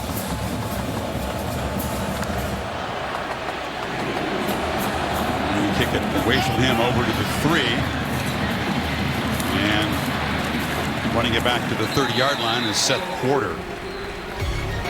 So Arlington home to the All-State bus. Curtis Wilson piloting around. And let's go back to last night's mayhem moment. Well, you have to and give Kyle Whittingham a lot of credit. All the focus on USC. Would they win? Would they go to the playoffs? Somebody forgot that the Pac-12 championship was online, and Utah showed up. Not Utah. No, I'm saying no. Somebody forgot to talk about the importance of just winning the Pac-12. And boy, they not only win the game, pull away in dominating fashion. Great to see this team, Cam Rising and company, on their way back to a Rose Bowl, second year in a row, winning the Pac-12. So Kyle Whittingham, one of the most underrated head coaches in college football, with a big win. Reality check for Lincoln Riley and the Trojans, just destroyed in the trenches. This is Phillip Brooks. Again, he's going to be asked to step up and play a bigger role. Makes the catch at the 34. Well, this is you just saw the graphic. This is a team that gets into the second half. And when it happens 5 times that you're trailing and you find a way to do it, you become a confident team. You believe that you will find a way to win a game. And you get a momentum changing play like a dropped punt, muffed punt. You capitalize, you get touchdown. It's a significant drive for Kansas State just to try to regain some momentum that TCU just picked up. Vaughn on second down. Picks his way and leans for a first down to the 40 before Hodges Tomlinson stopped him. BB getting in there, sent it. Tell you, he does such a good job. He can catch the ball. 6'4", 247-pound tight end, but does so many different things for this offense. At times sustaining his blocks and gave Vaughn enough room to get that first down. And they go empty again. Vaughn up top in the slot. Now we're looking over the middle. From the pocket, delivers and almost intercepted. Hodges Tomlinson was tracking in front of Sin at that time and had his hands on the football. Well, watch what Vaughn does with the defenders. Watch how many defenders are aware of Vaughn being in the slot and how it opens up the middle. See how they clear out? Linebackers are cleared out. Problem is, Howard's late on the throw. I'm not sure what caused him to be late. There was a wide lane there, plenty of time. He stepped up. He just throws it late and behind Sennett.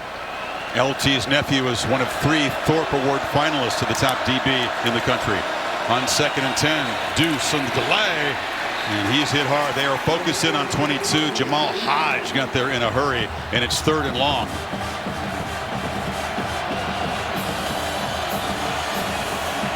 Bronx defense a chance to give the football right back to Duggan and build in this momentum. A lot of changes for TCU's defense, trying to bring in Cooper, Horton, trying to bring in speed to get pressure without necessarily having to blitz. Brooks motions over 3 receivers to Howard's left. Winners will come from here. They bring late pressure. Howard chased, runs for the first down. The big man got his legs going and just made the 50 and moved the sticks. Well, they play man-to-man. I thought Winters might come, but he actually stays in coverage.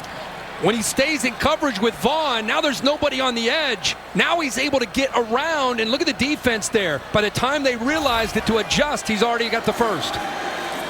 Howard now slings it. Catch is made for a short gain by Brooks on first down. Howard 6'5", what is he, 240 pounds? Yep. Whatever. I mean, he is a monster, but has enough speed. Three-sport athlete in high school. Dropped a lot of weight. Dropped his body fat down. Put some muscle on. He's a house back there. And that time showed that he's got enough speed to get to the corner and pick up a first. Colin Klein, admiring his quarterback, worked hard on his mechanics, his footwork, become a much more consistent thrower. And the physicality that he brings is obvious. Here's Vaughn. It'll set up a 3rd and short. Holly? Well, you're talking about three-sport athlete. Will Howard was actually a 1,000-point scorer in basketball. He said basketball was really my first love, but I decided football could take me farther. Downingtown, Pennsylvania. He said I grew up outside of Philly, tough neighborhoods, and really good basketball and good football. But he decided that he could be better at this sport, and we're seeing it right now. But because he's so big, sometimes you don't think he's also fast. He's got pretty good foot speed. 1,000-point score. He's got to be able to move him a little bit at least. Yeah, that's awesome. Talked about Duggan's journey. Will Howard also embodies resilience. A lot of ups and downs in his career in Manhattan. Brooks comes in motion. Vaughn has the ball, but he does not have first down yardage. He's dragged down at the 41 by Hodge, and it's 4th down. What a job by Terrell Cooper, 95. He doesn't necessarily make the tackle, but he's doing a good job of being able to get a push into that backfield. Eventually he's able to help out with Hodge, but they say he's the most improved defensive player. The 95 went from a question mark to being a guy you can count on. Great play there. Miami keeps the offense out there. They need 1.5 yards. Giddens and Christian Moore, the big fullback, in the backfield. They hand it off, and Giddens plows ahead for the first down. So something of a gamble, protecting a 4-point lead, but confident in those guys up front. Yeah, and it was Vaughn last time in that short yard situation. This time they bring in Giddens, who's got more size, but much better push. There's a surge there on the right side. And Giddens just gets behind it and lowers his pads and easily picks up the first down. But you give the offensive line credit there. The TCU knew it was coming, and the Cats able to pick it up. 3 receivers to the right. They pitch it on the edge, and this is Garcia, who stepped up and made the biggest play of his career with the touchdown catch earlier, but Bud Clark was there to stop him. They continue to go back to the young man. He made such a big play. You know, at this point, he kind of settled into this game, and their first adjustment was not to bring him in. Gives you an idea that they weren't sure themselves, but once he makes that play, now they go back to that 3 receiver look with Warner Knowles out. You got Brooks and Garcia. Vaughn on the pitch, makes a cut, lowers his head, and is stopped inside the 40 by Dylan Horton. Another important 3rd down play coming up. Pull their center Gillum, the left tackle Leviston. That play is designed to go way to the outside, but TCU took that away. It gives you an idea what Deuce Vaughn can do with his vision. Instead of a loss, gives him a couple yards and a better chance now. 5 receiver look now in this 3rd and 4. It's becoming one of those grinding drives.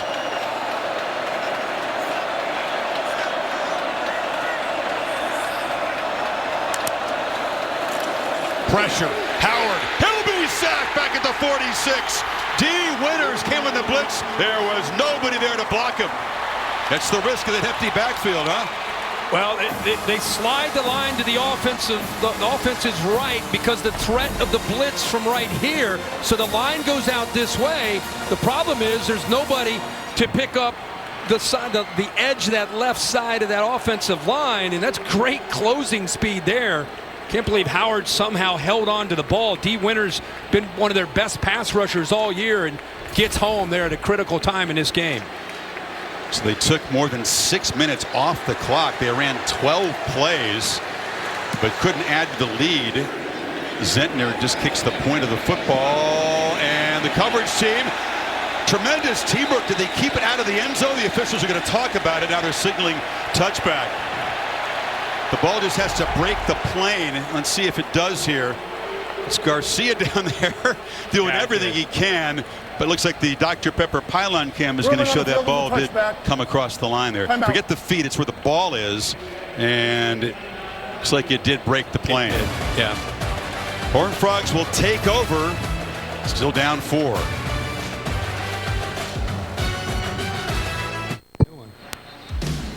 Just build a new ballpark. Why not? It's nothing wrong with the old one, but let's build a new one. We got the land. Goodyear providing aerial coverage, celebrating the challenge of road games everywhere. Are you ready for the road? Goodyear, more driven. It's a little warm there in July, though, right? Okay. If you're that soft, you can't win a baseball game. Hey, Coach Corso, who picked Kansas State. And I'm with Holly down there. Holly, tell him keep coaching. He's trying to coach him home. Play fake on first down. Duggan wanted a downfield shot. Will launch for Johnston. He's wide open.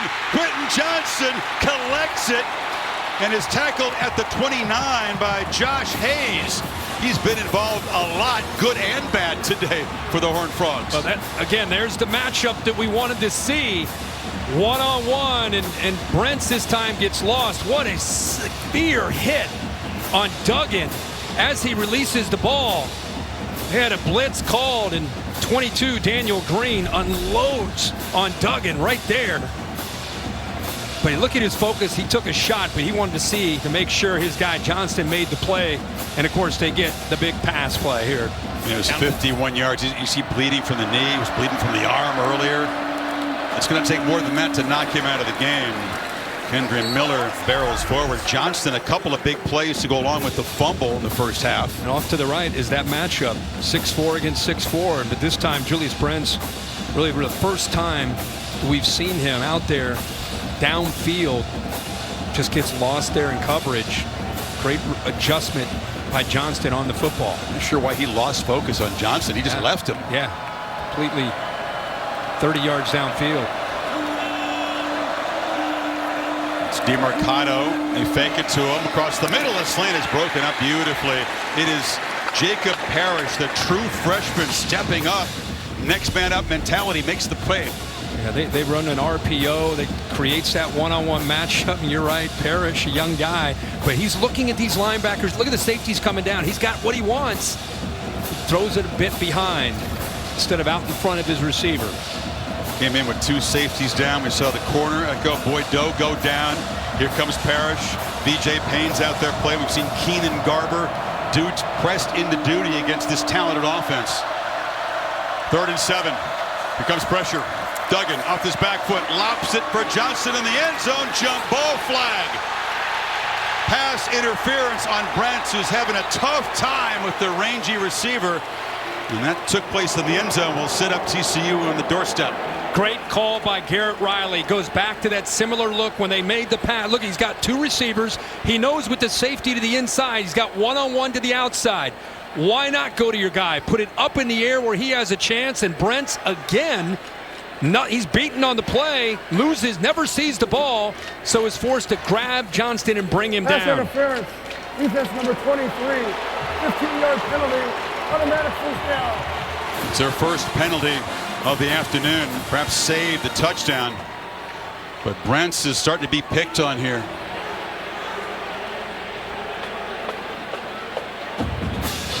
Johnston came in with that ankle problem that Marty Jaramillo talked about early on. It's still a delicate thing. He's still 1 hit away from re-aggravating it. Out for the moment. Minute to go in this 3rd quarter. Duggan scrambling.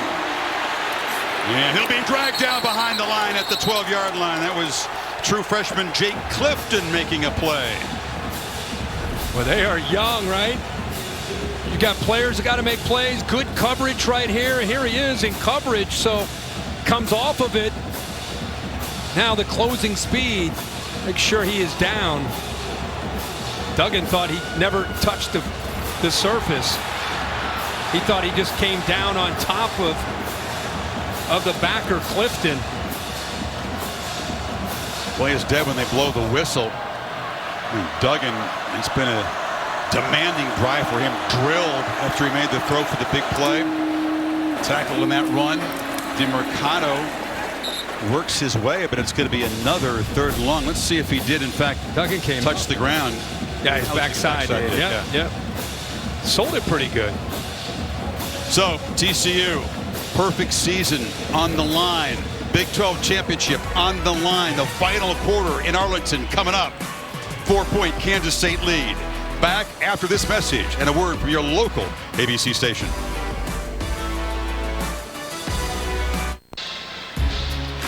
Well, Grapevine, Texas has been made famous by the CFP Selection Committee, which meets about 20 miles away from the stadium.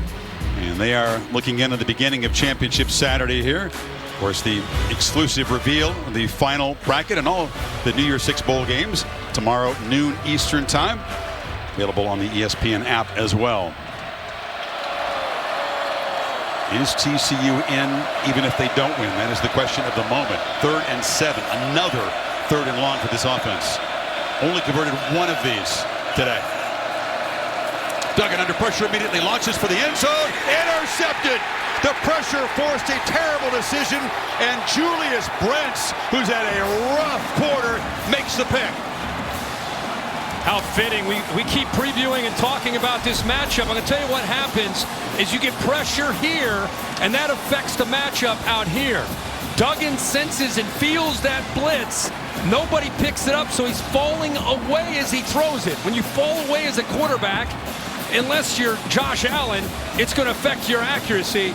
He underthrows it. Clearly would want to put it up into that back corner where the 6'4" receiver can go up, climb the ladder, and make the play. But because of the blitz, Duggan can't get anything on it. It's Austin Moore making another play. Uncharacteristic for Duggan. Only his 4th interception of the season, a costly one.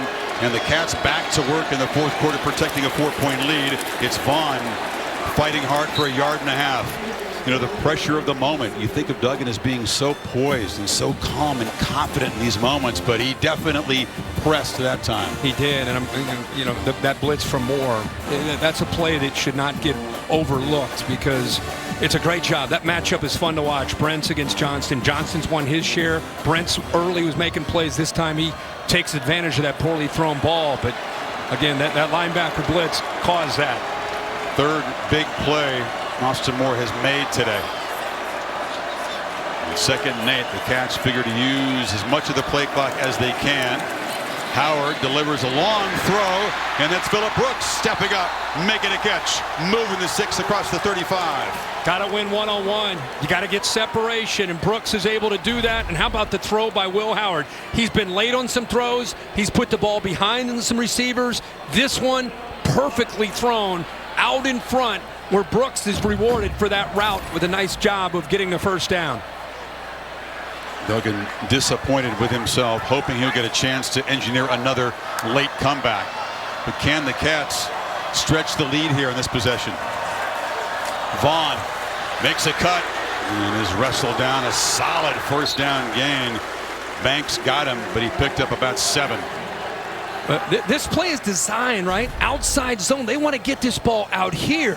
But watch the vision here by Deuce Vaughn. That ball, because the job this defense does of setting the edge, he's got to come back all the way. That's why those blocks on the backside are so important. You just never know where that play might end up. And that time, Deuce Vaughn, it takes advantage of the back door. Vaughn's had to earn his yards here. He's been held under 4 yards a carry. But some key moments. Now the 2-back look. Keeper. Howard into TCU territory. Another 1st down. Boy, good job by Colin Klein mixing this in. That defense collapses down, of course, on Deuce Vaughn. Not expecting this from the big man at 6'5", 240 to pull it. They're sprinkling it in just enough. At the right time, the defense falls asleep. Good call by Colin Klein, and Howard with the execution. That's right. They're sprinkling it in tactical runs by this big quarterback. Big moments of the game. Vaughn, or excuse me, that's Giddens making a cutback. Another good first down gain. It's tough when you pick up 6-7 to get off the field if you're TCU. I'm used to seeing TCU's offensive line, the third and especially fourth quarter, wear down the opponent, wear down that defensive line. That's been their calling card. But here at this point, with just under 12 minutes to go, at least on this drive, you're starting to see Kansas State's physicality. Kansas State starting to lean on TCU a bit, especially on those first down runs.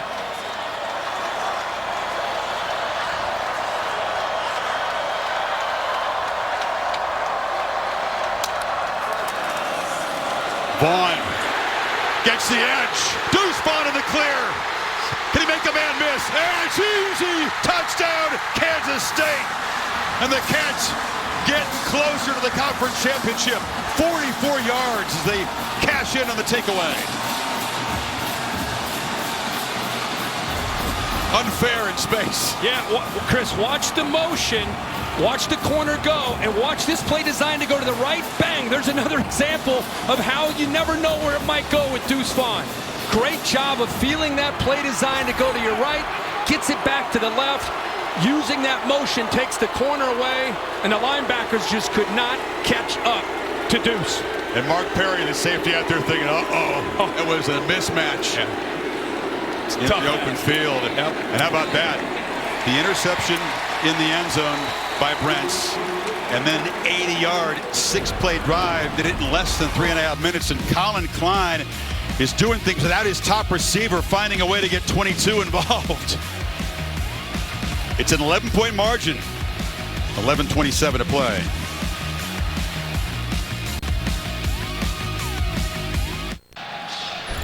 Look for the all-time K-State legend and the current star here. Man, it reminds you so much of Terrence Sproles, and Sproles with those big shoulder pads in a Big 12 championship when they upset Oklahoma, and Deuce Vaughn, who he grew up idolizing and loving, and to have a chance to make some plays tonight in this Big 12 championship is pretty cool to see.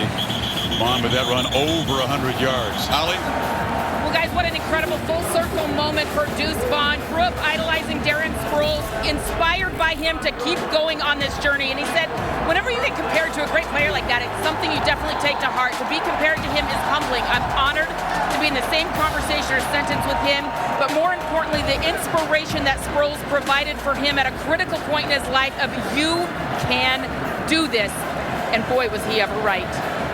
Yeah, Sproles, by the way, I'm remembering that performance against Oklahoma in the Big 12 championship game. Caught the ball for 80 yards, ran for 235. They destroyed a top-ranked Oklahoma team, blew them out. We were there. Yeah. So now TCU playing with some serious urgency. Again, down 11, but time ticking away as Davis makes the catch. Well, this team has been tested and challenged all year. It's one thing to say, oh, we believe we've done it 5 times, we can do it. Well, now it's a neutral site, 11 minutes to go, a lot on the line. Needed points on this drive. Duggan got a free play here. Drew K-State offside, launches downfield, and it's incomplete. There was Parrish getting his hands on the football. I know they had a free play, but man, our guy Jacob Parrish, true freshman, holding up out there, right? Against the big-bodied Spivey. He's holding up. Yeah, I think Duggan saw that a couple of Cats had jumped into the neutral zone there. Offside. Defense number 92. 5-yard penalty. Repeat second down. Good job with the snap count. Like you said, there are a couple different Kansas. I think it ended up being Eli Huggins. One thing you count on is even down 11 like this, you see Duggan keep his poise. It's Johnston covered by Brents, far left of the formation. That one-on-one matchup. Going to hand it off inside. Miller lowers the shoulder and booms for a first down. There's that freshman Parrish who got in his way. TCU not even close to desperation mode. Smart to stay balanced. Smart to continue to run enough with Miller. He's been a big part of their season. Those safeties have to be aware of that. To be able to agree. No desperation, but there's urgency in this possession. Urgency, big time. Sure. They don't have to go fast, but you got to come away with points here. Yep. Duggan launching. Johnson against Brents, shoving, and flags come out. But if you don't get the catch, there's a good chance you're going to get a PI, and Brents again, to prevent the big play, just hauled him down. And Riley keeps putting those 2 and 3 receivers to that set with Johnston onto the outside and take those safeties away and creates the one-on-one matchup. Defense number 23, 15-yard penalty, automatic first down. You got to admire Kansas State. You know, they've got trust and confidence in Brents. I mean, they've been putting him out there on an island. At some point, you wonder if they will move a safety over there, try to help him out just to be sure. I mean, the big thing with Brents out there, he can match up athletically, but he's got to be in position from a technique standpoint to give himself a chance to find the ball. We've seen 3 or 4 examples when it's downfield, he loses the ball or loses the receiver, Johnston. Grappling on the edge. We've not seen the last of that today. No. Late subs for K-State. A little confusion on this defense. Now they're finally set. DeMarcado is the back. Duggan straight back, delivers a dagger down the field. It's incomplete. Again, he had a man. That was Blair Conright. Open, just overshot him. Boy, he had the seam working right here between the safety and the corner. Good job of switching at the line of scrimmage. That switch release has exactly what he wants. Goes airborne. You wonder if he continues and maybe goes up in the air or just tries to extend his arms if he's able to hold on to that without having to go airborne there. Johnson was gassed in the previous deep route, so he had to come out. Conway, a man who's made just 4 catches this year. Duggan with the pocket collapsing around him, launches downfield again, and it's another interception. Oh, he dropped it. Julius Brents had it in his hands. An easy pick. Couldn't come down with it. The ball came loose as he landed. But you talk about a play by Brents. Watch this. Here's Brents, and he's got a deep post to worry about. What I want you to see is, as much as we talked about this one-on-one matchup, he goes to the post, comes off of Johnston, now goes back the other way, and is in position to make that interception. So he did all the hard work, and then he doesn't come down with the football. Another shot delivered on Duggan after the throw. And now a 3rd and 10 to deal with.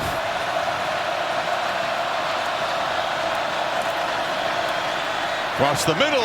That was way too high for Darius Davis, who was not open. And now it's 4th and 10 from the Cats 46. Offense staying out there. Duggan really frustrated with himself.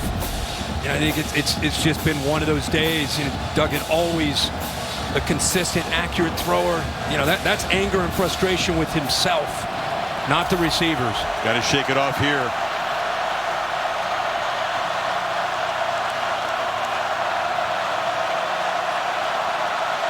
Number 3 for 3 on 4th down is a part of that first victory over K-State in October. Can they get 10 yards here? Only a 3-man rush. They give him time, and he delivers. Tay Barber makes the catch, paid a price, took a shot at the 30, but a crucial completion. Boy, he pays the price. But man, did he deliver on 4th down and the inside. Former high school quarterback. This safety ends up making a play, but he's got to respect that go ball down that right sideline that holds him just long enough. But he still comes up there to make the play to try to separate him from the football. Throws that on a rope. And what an effort there to come down with that ball by Tay Barber. So Barber laying it on the line, but Payne delivering the shot. And we'll step aside by the look at the receiver. The Dr. Pepper Big 12 Championship on ABC is brought to you by delicious ice-cold Dr. Pepper, the one fans deserve. Enjoying, but more importantly, evaluating what they see the selection committee. Let's take a look at the CFP rankings brought to you by AT&T 5G. The focus is on Ohio State flipping to number 4, you'd figure, with USC losing. And then what would the fate be of TCU if they can't make up this deficit here in the 4th quarter? And chaos started last night with the SC game. It continues this afternoon in Arlington here at the Big 12 Championship. You got a championship on the line, college football rankings implications, potentially a Heisman vote for many watching Max Duggan. Barber was okay, had the wind knocked out of him, jumped up and was smiling as he left the field. Here comes pressure. Duggan escapes. He'll run. Max Duggan eludes a tackler and is still going down to the 5-yard line. There's a flag way behind the play, so this play maybe coming back, but what an effort by the quarterback. Yeah. Offense number 74. 10-yard penalty. First down. It's Andrew Coker, the right tackle, erasing the long run. And Coker, that's where he went. I mean, he went around that right edge, and often when a running back runs out wide, you wonder, how did he get to the corner? Was there a hole that got him free in this case? And Coker's trying to state his case. Watch 74 on the right. Once Duggan moves right there, he grabs onto that jersey. Officials all over that. Austin Moore all over it again. Once again, the linebacker for the Wildcats involved in a play to draw the penalty. Instead of 1st and goal inside the 5, the ball's back at the 40. Takes away a heck of an effort by Duggan again, trying to make a play for his team. Would have been a 25-yard run on 1st and 20. Duggan hit as he throws, and the timing was messed up. The throw was low. They are heating him up now. DJ Payne broke it up in the secondary. Holly. Max Duggan told us yesterday every film he'd watch, he'd see opponents blitz more than they typically did against him. He knew he has to be smart when he's under duress. But the guys down here on the sideline for K-State say this is the most we've blitzed all year. They are heating him up right now. Yeah, it's normal, as you said, for TCU to face more blitzes than other teams show opponents, but this has been a next level tonight. They have affected Duggan a lot. 2nd and 20. This time it's only a 3-man rush. He checks it down. It's Miller out of the backfield. Eludes one tackle and picks up a gain to the 34. Another 3rd and very long, though. Yes, you're right about the pressure. That time just rushing 3. Chess match with Garrett Riley. It's Joe Klannerman, the defensive coordinator. Who doesn't get enough credit, does he? No. It's a very interesting defense they play. Yeah, it is. You know, you see all these 3-3-5s that all over the country now, but really started in the Big 12 to defend the spread. Everybody has their own spin on it. They put together a multiple package today.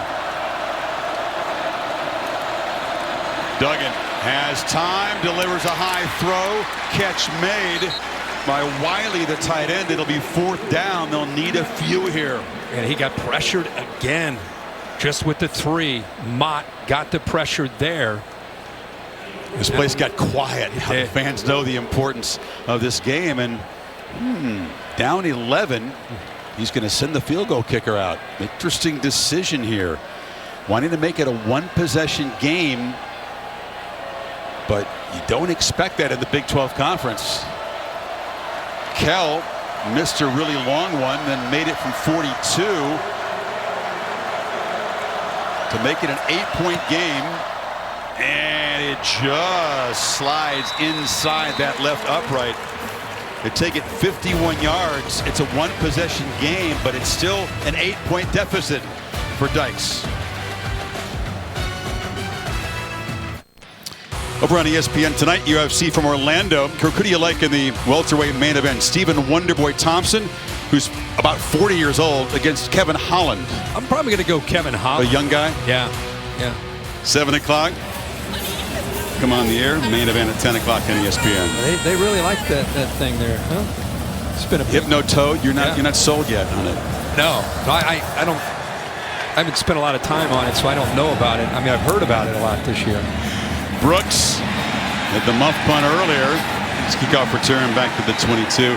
Back in exactly 8 seconds, but a word first from Ram Trucks. Ram Trucks, built to serve. Talked about TCU's comebacks. K-State's one of the toughest teams to come from behind on. The Horned Frogs did it once in October, but since then, 15 points total allowed by this K-State defense after halftime. Now TCU's managed 10 today.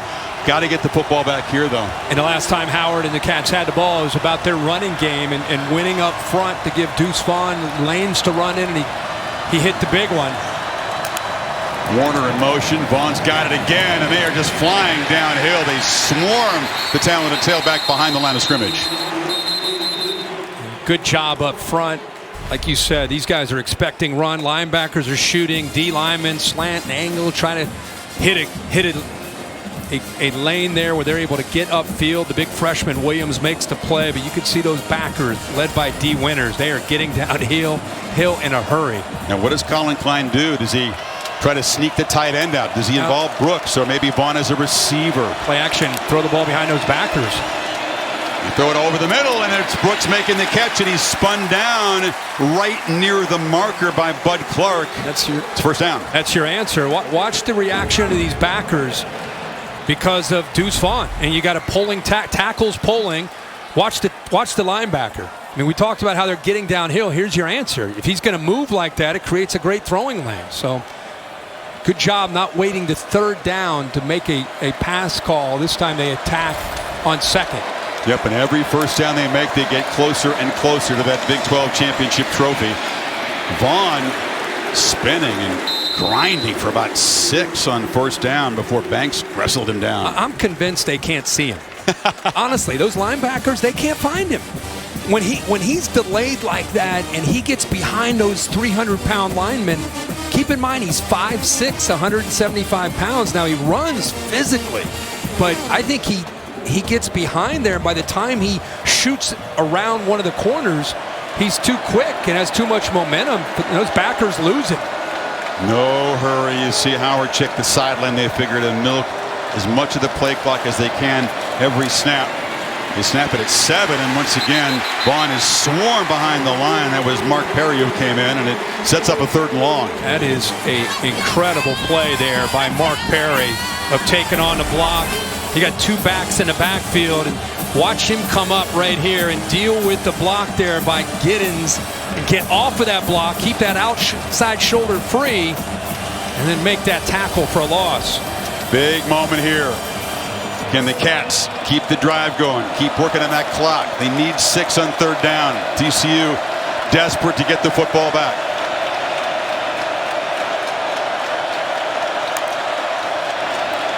Three-man rush. Howard launches downfield for Vaughn in coverage, and it's incomplete. Mark Perry was step for step. Did a good job, and it's 4th down.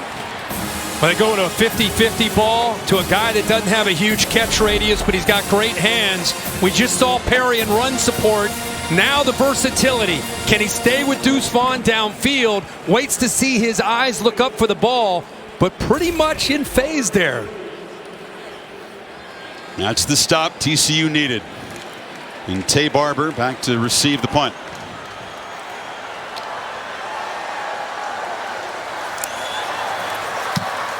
It's a good boot by Zentner. Barber retreats and makes the fair catch at the 15. There's a flag down back at the line of scrimmage.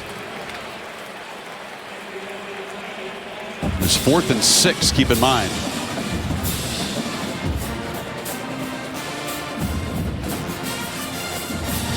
Illegal formation, kicking team, more than 4 in the backfield. That penalty will be assessed at the dead ball spot. 5 yards, timeout. So they'll take over 80 yards from the end zone, down 8, 4:47 to play. Can Max Dubin pull it off again? Can the second half comeback kings of college football add to this roster with yet another rally? 80 yards away. The difference is this time a field goal means nothing. A touchdown doesn't win it. A touchdown on a 2-point conversion are required to tie it. But this is the conference of sweaty palms, and in the championship game, it's only fitting that it comes down to the final couple possessions and wondering which quarterback, which offense can step up and make a big play. Keeper, Duggan, lowers the shoulder. No sliding for this guy. First down to the 34. Great job of making that read on Matlack.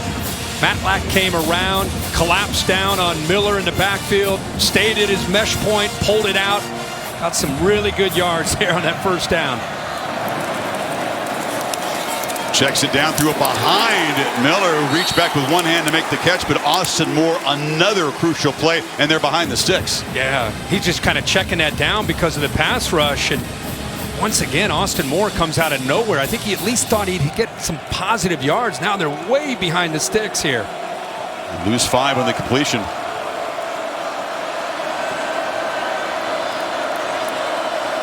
Those shots downfield against Brents. You show pressure and bring it. It's picked up. Lofted downfield to Johnston. Incomplete. Good coverage that time. Brents one more time, matched up on the edge, lost his helmet, but able to break it up. Well, there it is. We just thought we might see that. They've been going downfield. I think Brents gets his right hand in here to knock that away. Prevents Johnston's right hand to be able to get his own arm up to make the catch. If you go frame by frame, that would be pass interference, but in real time, Bill, that's a hard one to see. I thought that was a good effort by Brents. Just a shade early with that arm, wasn't he? But you're not going to see that call too often. Real time. Brents is off the field now. Had to step off for a play, losing the helmet. That gives Duggan the chance to walk over and have a conversation with Garrett Riley. Couple plays to get the 15 yards.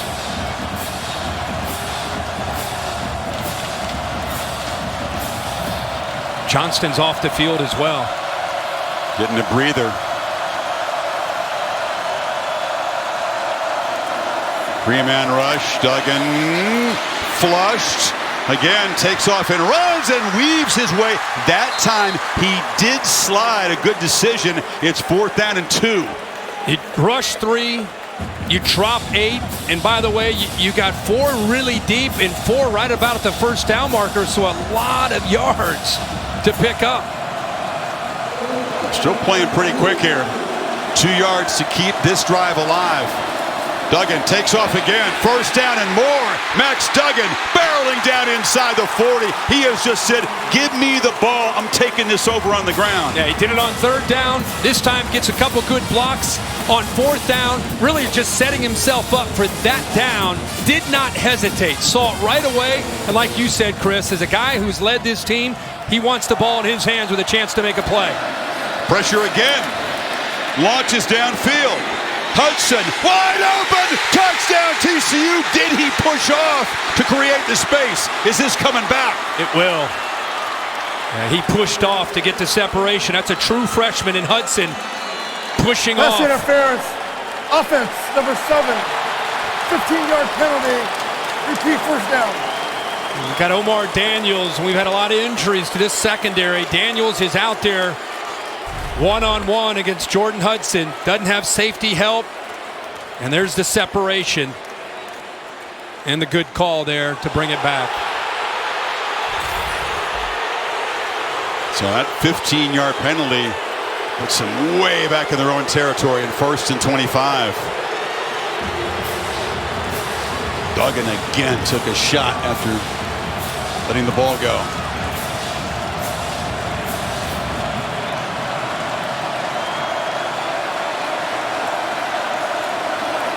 DeMarcado, and they run it on 1st and a mile. He fights back into K-State territory. Crowd still frustrated by that call.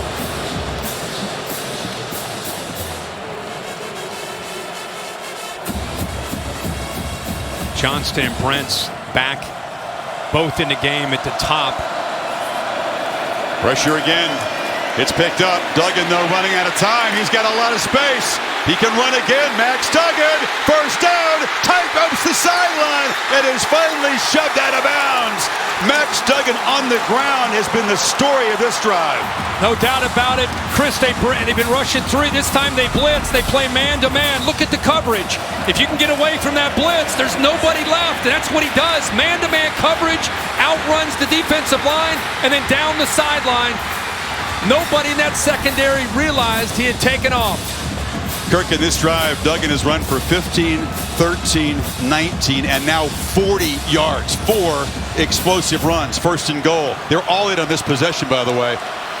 Clock winding under 2 minutes. The play clock's at 3. Another run. Duggan, how does he have anything left in the tank? He barrels in the end zone within 2 of tying.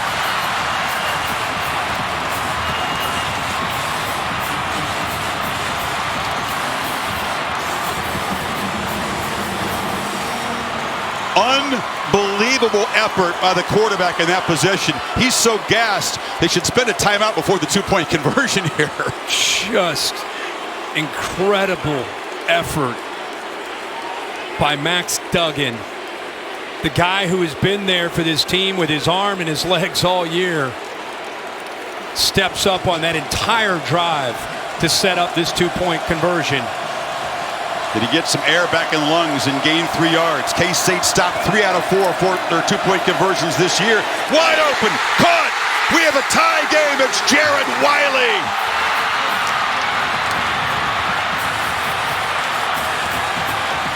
And Duggan can barely make it to the sideline. He's pushing away teammates to try to congratulate him. What a drive. This is a monumental drive, a historical moment in TCU football history, and a play and a drive we'll never forget by Max Duggan. Like you said, Chris, after that long run, does he have anything left? Is he just going to go down? No, great blocks into the end zone. He is gassed at this point. They don't use the timeout. They come back, and the 2-point conversion to Jarrett Wiley, crossing route. Somehow they lose him on the right, 19, somehow in coverage. I don't know if they have their eyes on Duggan as a runner, but look at that. Just nobody stays with him. An easy decision, and Max Duggan has to get helped off the field. Is that a Heisman moment? I mean, you saw Caleb Williams brilliant all season long. Even in a loss, he played pretty well. He was a warrior down to the end. Duggan responding with a warrior-like performance.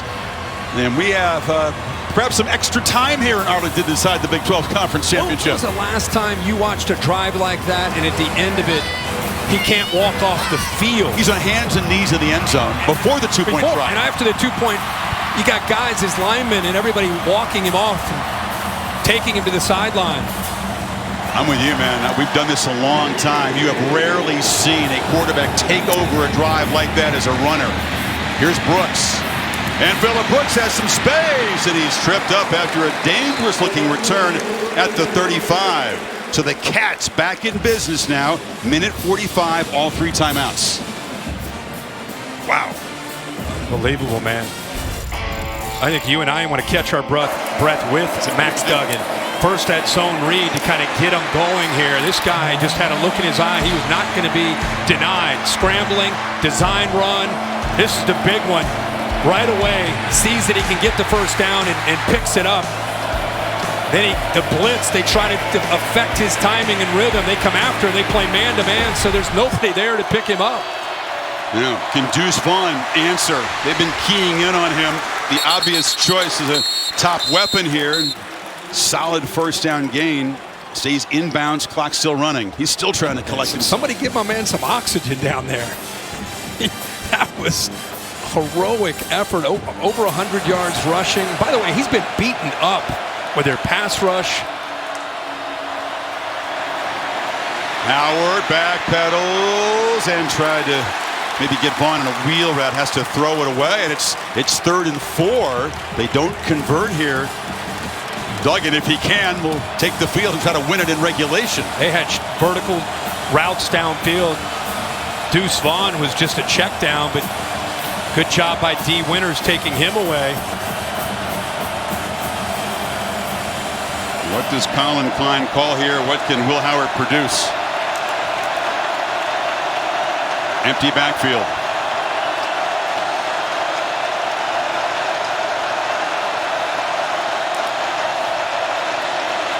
Across the middle. Deuce Vaughn makes the catch. Almost shook free for a huge play, but he moves the 6 into Horned Frog territory. Boy, how fitting that Deuce Vaughn is a running back. With the injury to Malik Knowles, they've needed others to step up. They line him out there in the slot where he has some wiggle and some receiving skills. Howard directing traffic, lofts it downfield just over the outstretched arm of R.J. Garcia.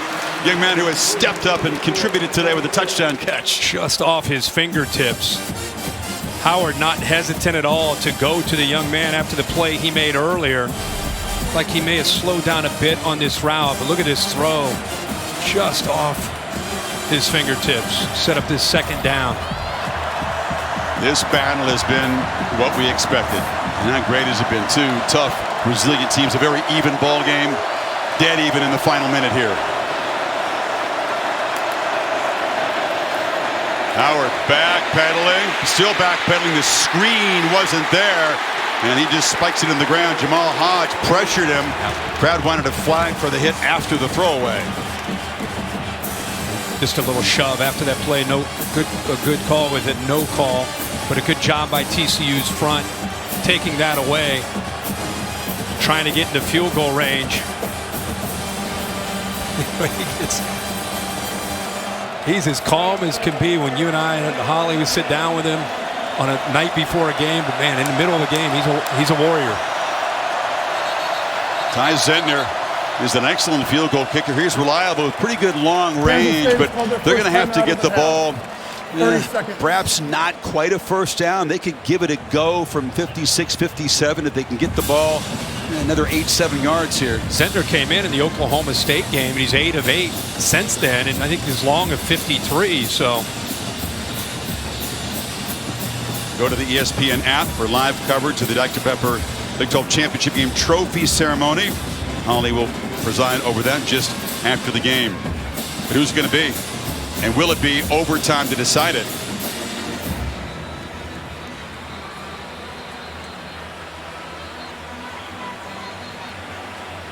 And what will Colin Klein look to do to keep the ball away from that man at the end of regulation here? You've seen something special today in the performance of Duggan. Yeah, I really have. And with a lot of Heisman ballots out there still unsure. Talk about taking advantage of a stage and an opportunity. But now it's Will Howard who has the stage. Needs 10.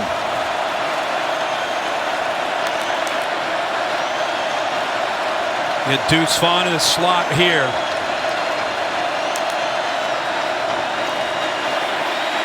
Rolls out, delivers a throw off the fingertips of Warner, who couldn't collect it.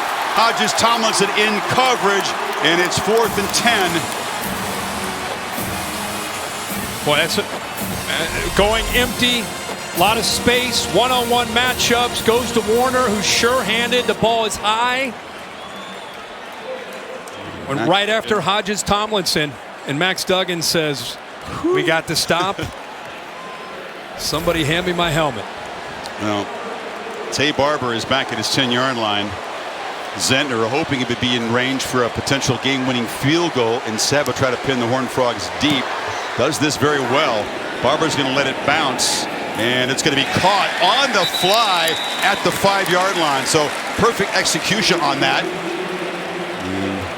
Seth Porter, receiver, down there to make the catch, and so now, 95 yards away from the end zone, a long way from field goal range. Yeah, and I think with the momentum that they created to get this thing in overtime, 95 yards away, but not even, you're trying to get into field goal range, but at your own 6-yard line, I think it's a smart thing to get this thing into overtime, I would think. We'll see. Got all 3 timeouts. If you drop back in the end zone, a sack loses it, a holding penalty loses it. A lot can go wrong down here at the 5-yard line. Then again, with the way 15's playing, what the heck? If you just run 95 for a touchdown. What the heck? They're going to call a timeout here. Let's get down to Holly. Well, guys, when Max Duggan came off the field after that epic drive, he was absolutely physically exhausted. He could barely stuck to the bench where they treated lots of different cuts on his body. He's got a pretty bloody elbow. They put out an antiseptic kit to treat that. But when you look at this kid, I'm counting about 20 cuts, nicks, raspberries, grass burns. He is so banged up right now. Look at this. But just to remind you, this is a kid who had a 9-hour heart surgery and started the first game of the year 4 weeks later. Max Duggan is going to leave everything on the field today. Don't doubt that. Hey, Holly, you've seen a lot from ringside. Have you ever seen a performance that's quite like this in terms of all of what you described, the physical wear and tear, what he did in that last drive? Incredible.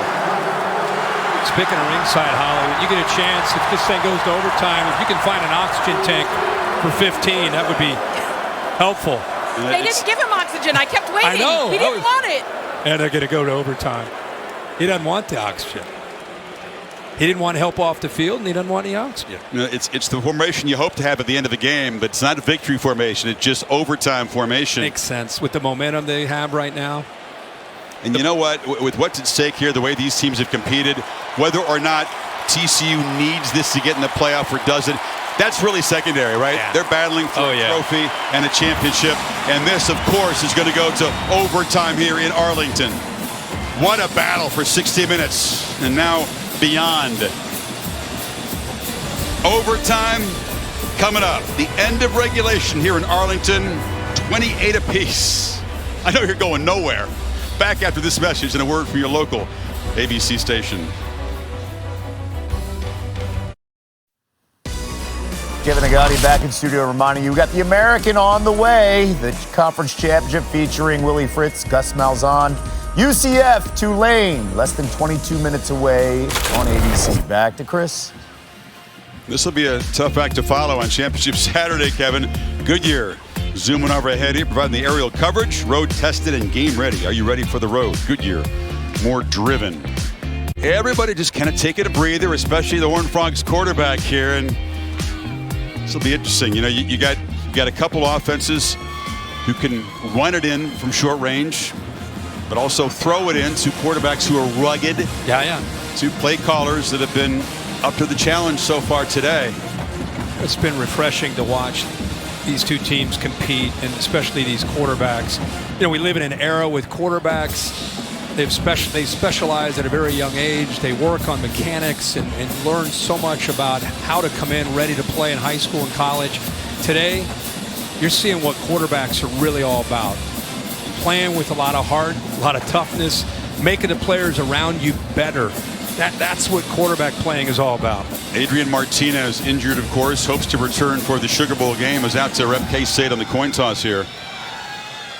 You're going to see if you win it. You're going to play defense first. Welcome to overtime, gentlemen. Congratulations on a great ball game so far.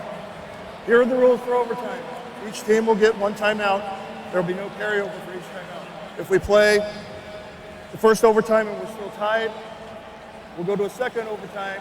Then we'll play 2-point conversions after that in the second overtime. If we go to a third overtime, each team will have possessions from the 3-yard line. Okay? Does that make sense? Okay, here's our coin. Blue side's heads, red eagle is tails. Blue side's heads, red eagle is tails. Adrian, it's going to be your call. What's the call going to be? Tails is the call. It is tails. Kansas State has won the toss. Okay. Kansas State. He did so much all season long to help him get in this game. He's been a buddy and a mentor to Will Howard. Which direction? Correct coin toss means that they'll play defense first, and then we'll see Duggan on the offense right back out there. It'll be TCU. First down at that end. Okay. Play defense first. As Kevin Moore explained, they've tweaked the overtime rules to prevent those multi overtime games. After the first one and second overtime, if it gets to that, got to go for 2 if you score a touchdown. After that, it becomes college football's version of penalty kicks. Nothing but 2-point tries from the 3-yard line. That's right. So hopefully Duggan has had a chance over that last, 7 to 8 minutes.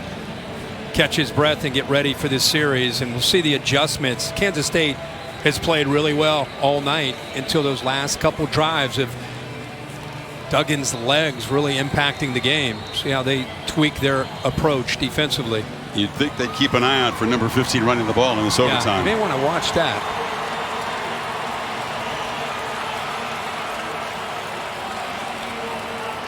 A fitting ending to a tremendous season of drama in the Big 12 Conference. We said this is the league of sweaty palms. And nobody here in this building is calm at the moment. Barber in motion. It's Miller. Picks his way. Kendron Miller has the edge, and he barrels down near the 10-yard line. But great job by Andrew Coker, the right tackle, winning his block right here on the edge. He got called one time for a holding call. This time, clean block, and there's Miller with that bounce. You know, he's a big physical back, but has that lateral quickness. Miller joined by Trent Battle in the backfield. Do you get cute down here? Do you keep it basic? Power football.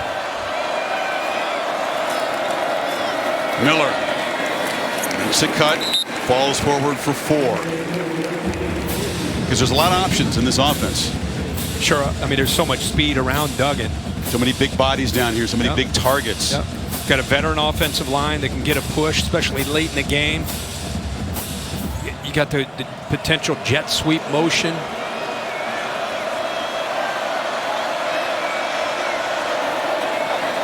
Kind of a weird start to the play. It's Duggan rolling, makes a cut, stretches.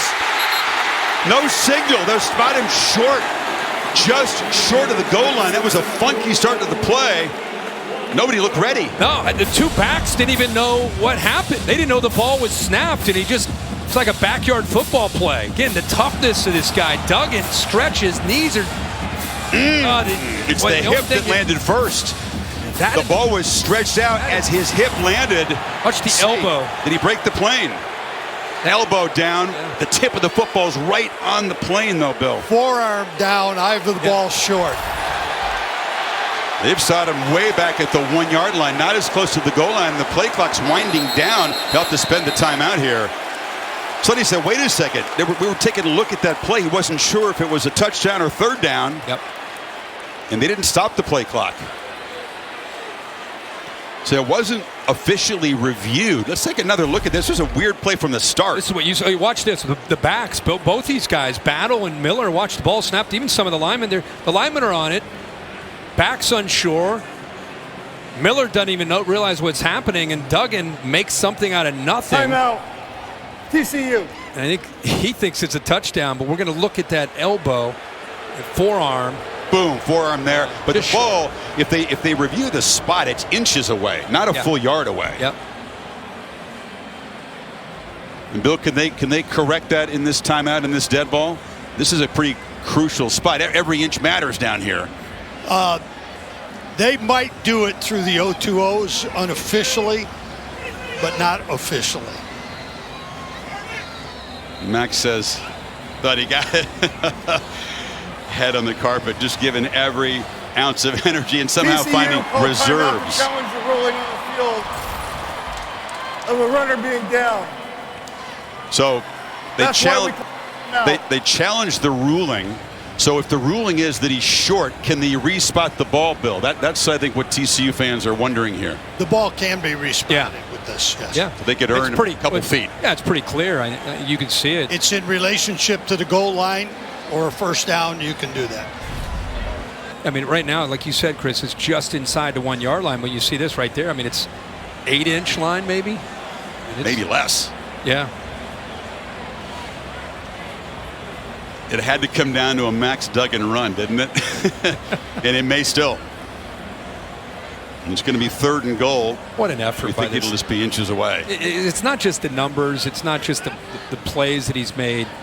It's the effort, the heart, determination, way he leads his team. And there's been plenty on the Kansas State side as well. You took up a defense trying to keep him out of the end zone that's playing with a whole bunch of guys pressed into duty. So many injuries in the back four, so many guys stepping up and increased roles and responsibilities and finding a way to make plays today.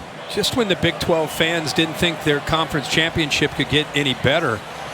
You know, last year Oklahoma State and Baylor came down to the last play, and now you get this one to this year. They're showing this thing. They're freezing it. It's a 100-foot long screen here. Of course, you see what you want to see depending on which purple lens you view this through. But I don't think they're going to give him a touchdown. I think they're going to spot it just a few inches short after all this. Man, just like last year, Kirk, this championship game, we showed you the Oklahoma State Baylor came down to inches in the other end zone. Yeah.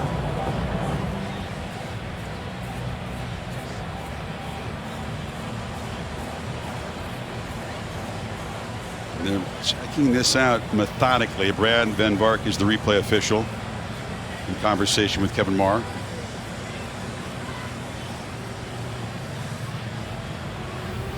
Man, it's just year after year, this championship game produces drama, really unlike any other. Consistently close, tight, one-possession games at the end. Sonny's still lobbying. Let's say it's short, and you put Duggan under center here, try to shove him across the line. If nothing else, these teams, with the way that regulation ended, at least they've had a chance to regroup here and catch their breath. Obviously, Bill, this must be about the spot. I mean, when it's taken this long, you want to run down there and try to get some clarification. Hey, you know, all After the things. further review, the ball carrier's elbow was down with the ball short of the line to gain. It'll be 3rd down. The ball will be inside the 1 yard line. Yeah, well inside.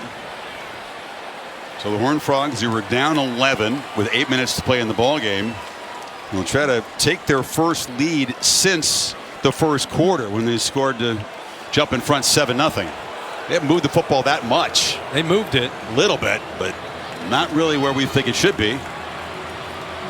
Third down. All that for 4 inches. Here we go. It all matters down here. Looks like it is going to be Duggan under center. Miller behind him. Miller's got the football. Fighting, stretching. No signal. Stop short. Fourth down. Clint Duke makes this play. Linebacker who's walked up right here collapses down, blows this play up. Nobody accounts for him. Able to get into the backfield. There might be some coaches here who would kick this and take the lead, but the offense is on the field. Chris, I don't know if that ball came out, but it looked like it potentially did on that replay. Uso Seumalo, nose guard, is down on the field. Here's where the ball kind of came loose. I don't know if it's because he reaches or that ball is out. He was reaching. Was he down when he reached it? Was there a clear recovery in that mass of folks? Did it come loose?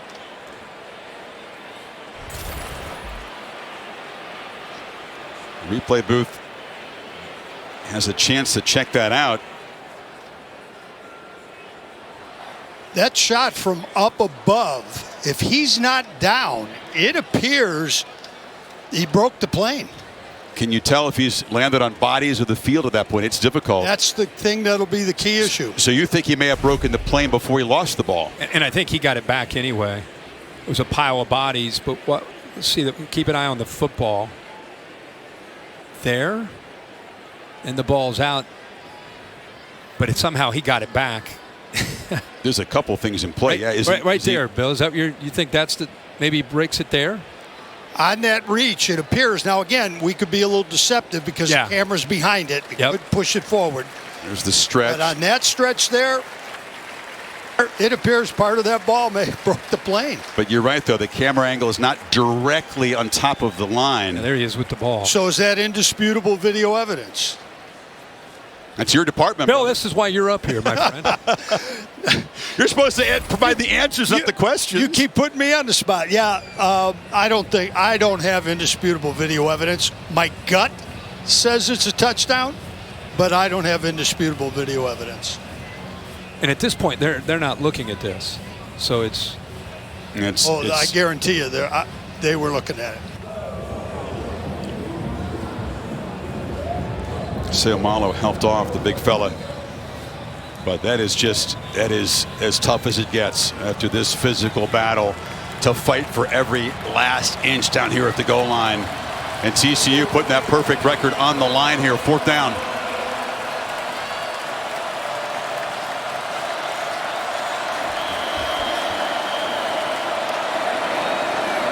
Miller is the back. He's got the ball. No! Kansas State stops him. K-State's defense rises up on the goal line and denies Miller. And now any points on their possession will win them a Big 12 title. What a stand.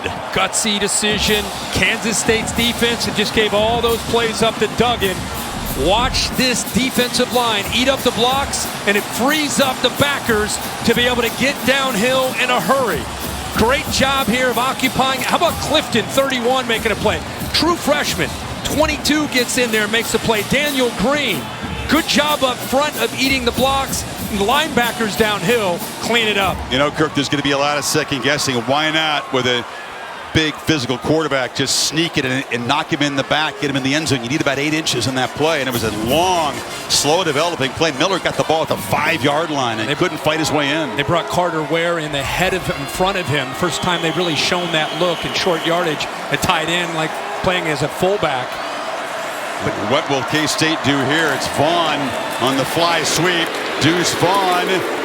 He'll be knocked down just short of the marker at the 16. Obviously, comfortably within the range of Ty Zentner, who you said was a mid-season replacement and hasn't missed a kick this year. I just love the call with the ball in the right hash. Put Vaughn in motion where he gets his momentum going. He's got 4 blockers, has receivers, and a tight end. Sent it.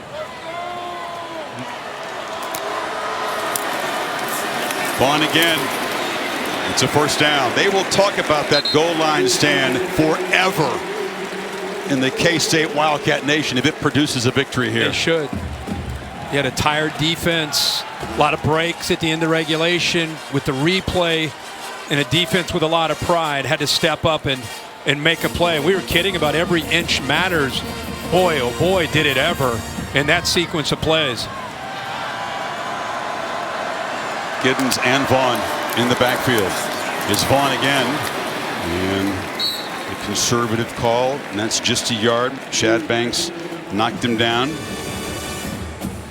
You know, see what happens at the end of this game, and you know, we can speculate all we want. You know, right now it's about winning a Big 12 championship, but there are people watching all over the country who are not Big 12 fans but want to see what's happening to number 3 TCU and what will happen if they lose. I think they're safe. I think you and I have said that a lot today. Keeper Howard knocked down inside the 10. Of course, they don't feel that way in Tuscaloosa, Alabama. The Crimson Tide of the team that figured to be sitting on the bubble. 2 losses by 4 points in tough environments. But TCU has been so solid throughout the season. The resume is sparkling. Yeah. 5 wins against ranked teams. Michigan, Georgia each have 2 of them, by the way. I just think with USC losing last night, you know, TCU's season that they've had for 12 games, you know, if they came into this game and competed the way they have today, it may affect the seeding, but it's not going to affect whether they're in or not, at least in my opinion. And it's a very safe keeper. Howard just goes over, gets the ball in the middle of the field for Ty Zentner, the senior from Topeka, by way of Butler Community College. Comes out there with a smile. He does the punting, he does the kickoffs, and most importantly, he does the field goals. And a guy who was given a chance mid-season when that was a very shaky area for K-State comes out here to give Kansas State a Big 12 championship. Dead center, 31 yards out.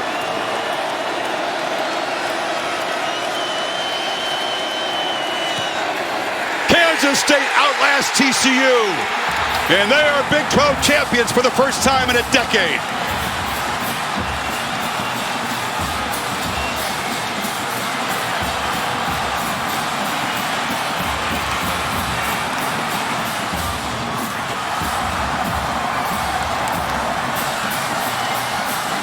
And after fighting from behind in the 4th quarter yet again, Sonny Dykes' offense comes up inches short in the top of the 1st in overtime.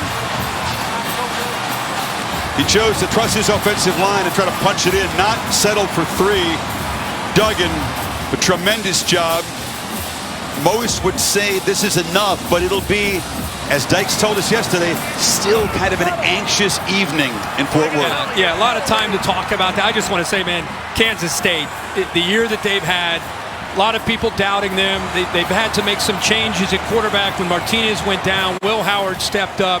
They kept fighting, kept battling in a competitive conference, got themselves in a position to be in this game, and they come in with a championship heart, and it goes into overtime, and they find a way to get it done. Congrats to Kansas State. And Chris Kleeman, who won 4 championships of the FCS just down the road in Frisco, comes to Arlington and wins a Big 12 championship. Holly? So, Coach Kleiman, this was a difficult, tough, physical game. What did you see from your team in that goal line stand to keep them out with the championship and inches to go? Rise up. Rise up. We talked about it all week long. When people doubt you, rise up. And we were destined to be here. And our kids rose up today. Awesome football team. I hope they get a chance. I hope they get a chance to play next week or in a month because they're worthy of it. But that group was doubted all year. and they continue to rise up. I couldn't tell you much about the senior leadership. You talk about kids who are doubted on your team. Will Howard has been through more than almost any kid in America. Tell me how he rose to this occasion today. You know, let's compliment Adrian Martinez, because Adrian Martinez has helped Will Howard. Things that Adrian went through, Will went through some of those. Those two have become best of friends. Those two are why we're here. Both those two guys are why we're in this position. People might have doubted the size of Deuce Vaughn at some point in his life, but the heart is immeasurable. How did that young man ride this wave? Guy's a dude. He's one of the best players in college football. We rode him today. Can't say enough about that group of guys. People doubted us, man. Holly, we won the friggin' Big 12. Are you kidding me? Yes, you did, Coach, and nobody doubts you anymore. Thank you so much. Appreciate it. Thanks. And a 10th win sends them to New Orleans for the Sugar Bowl. That's a big deal for the Purple Cats of Kansas State. TCU hoping they've done enough. Max Duggan did all he could today. Again, falling inches short in overtime. Woo! Wow, 31-28. Kansas State moves on. Hope you enjoyed this drama in Arlington. The game produced by Bill Bonnell, directed by Derek Mobley. For Holly and Bill Lamagna and Chris Felica, Marty Jaramillo, Kirk Herbstreit, Chris Fowler saying so long from Texas, with the Purple Cats sit atop the Big 12 Conference. Kevin Negandhi next up in the studio on Championship Saturday. Chris, what a way to start the day.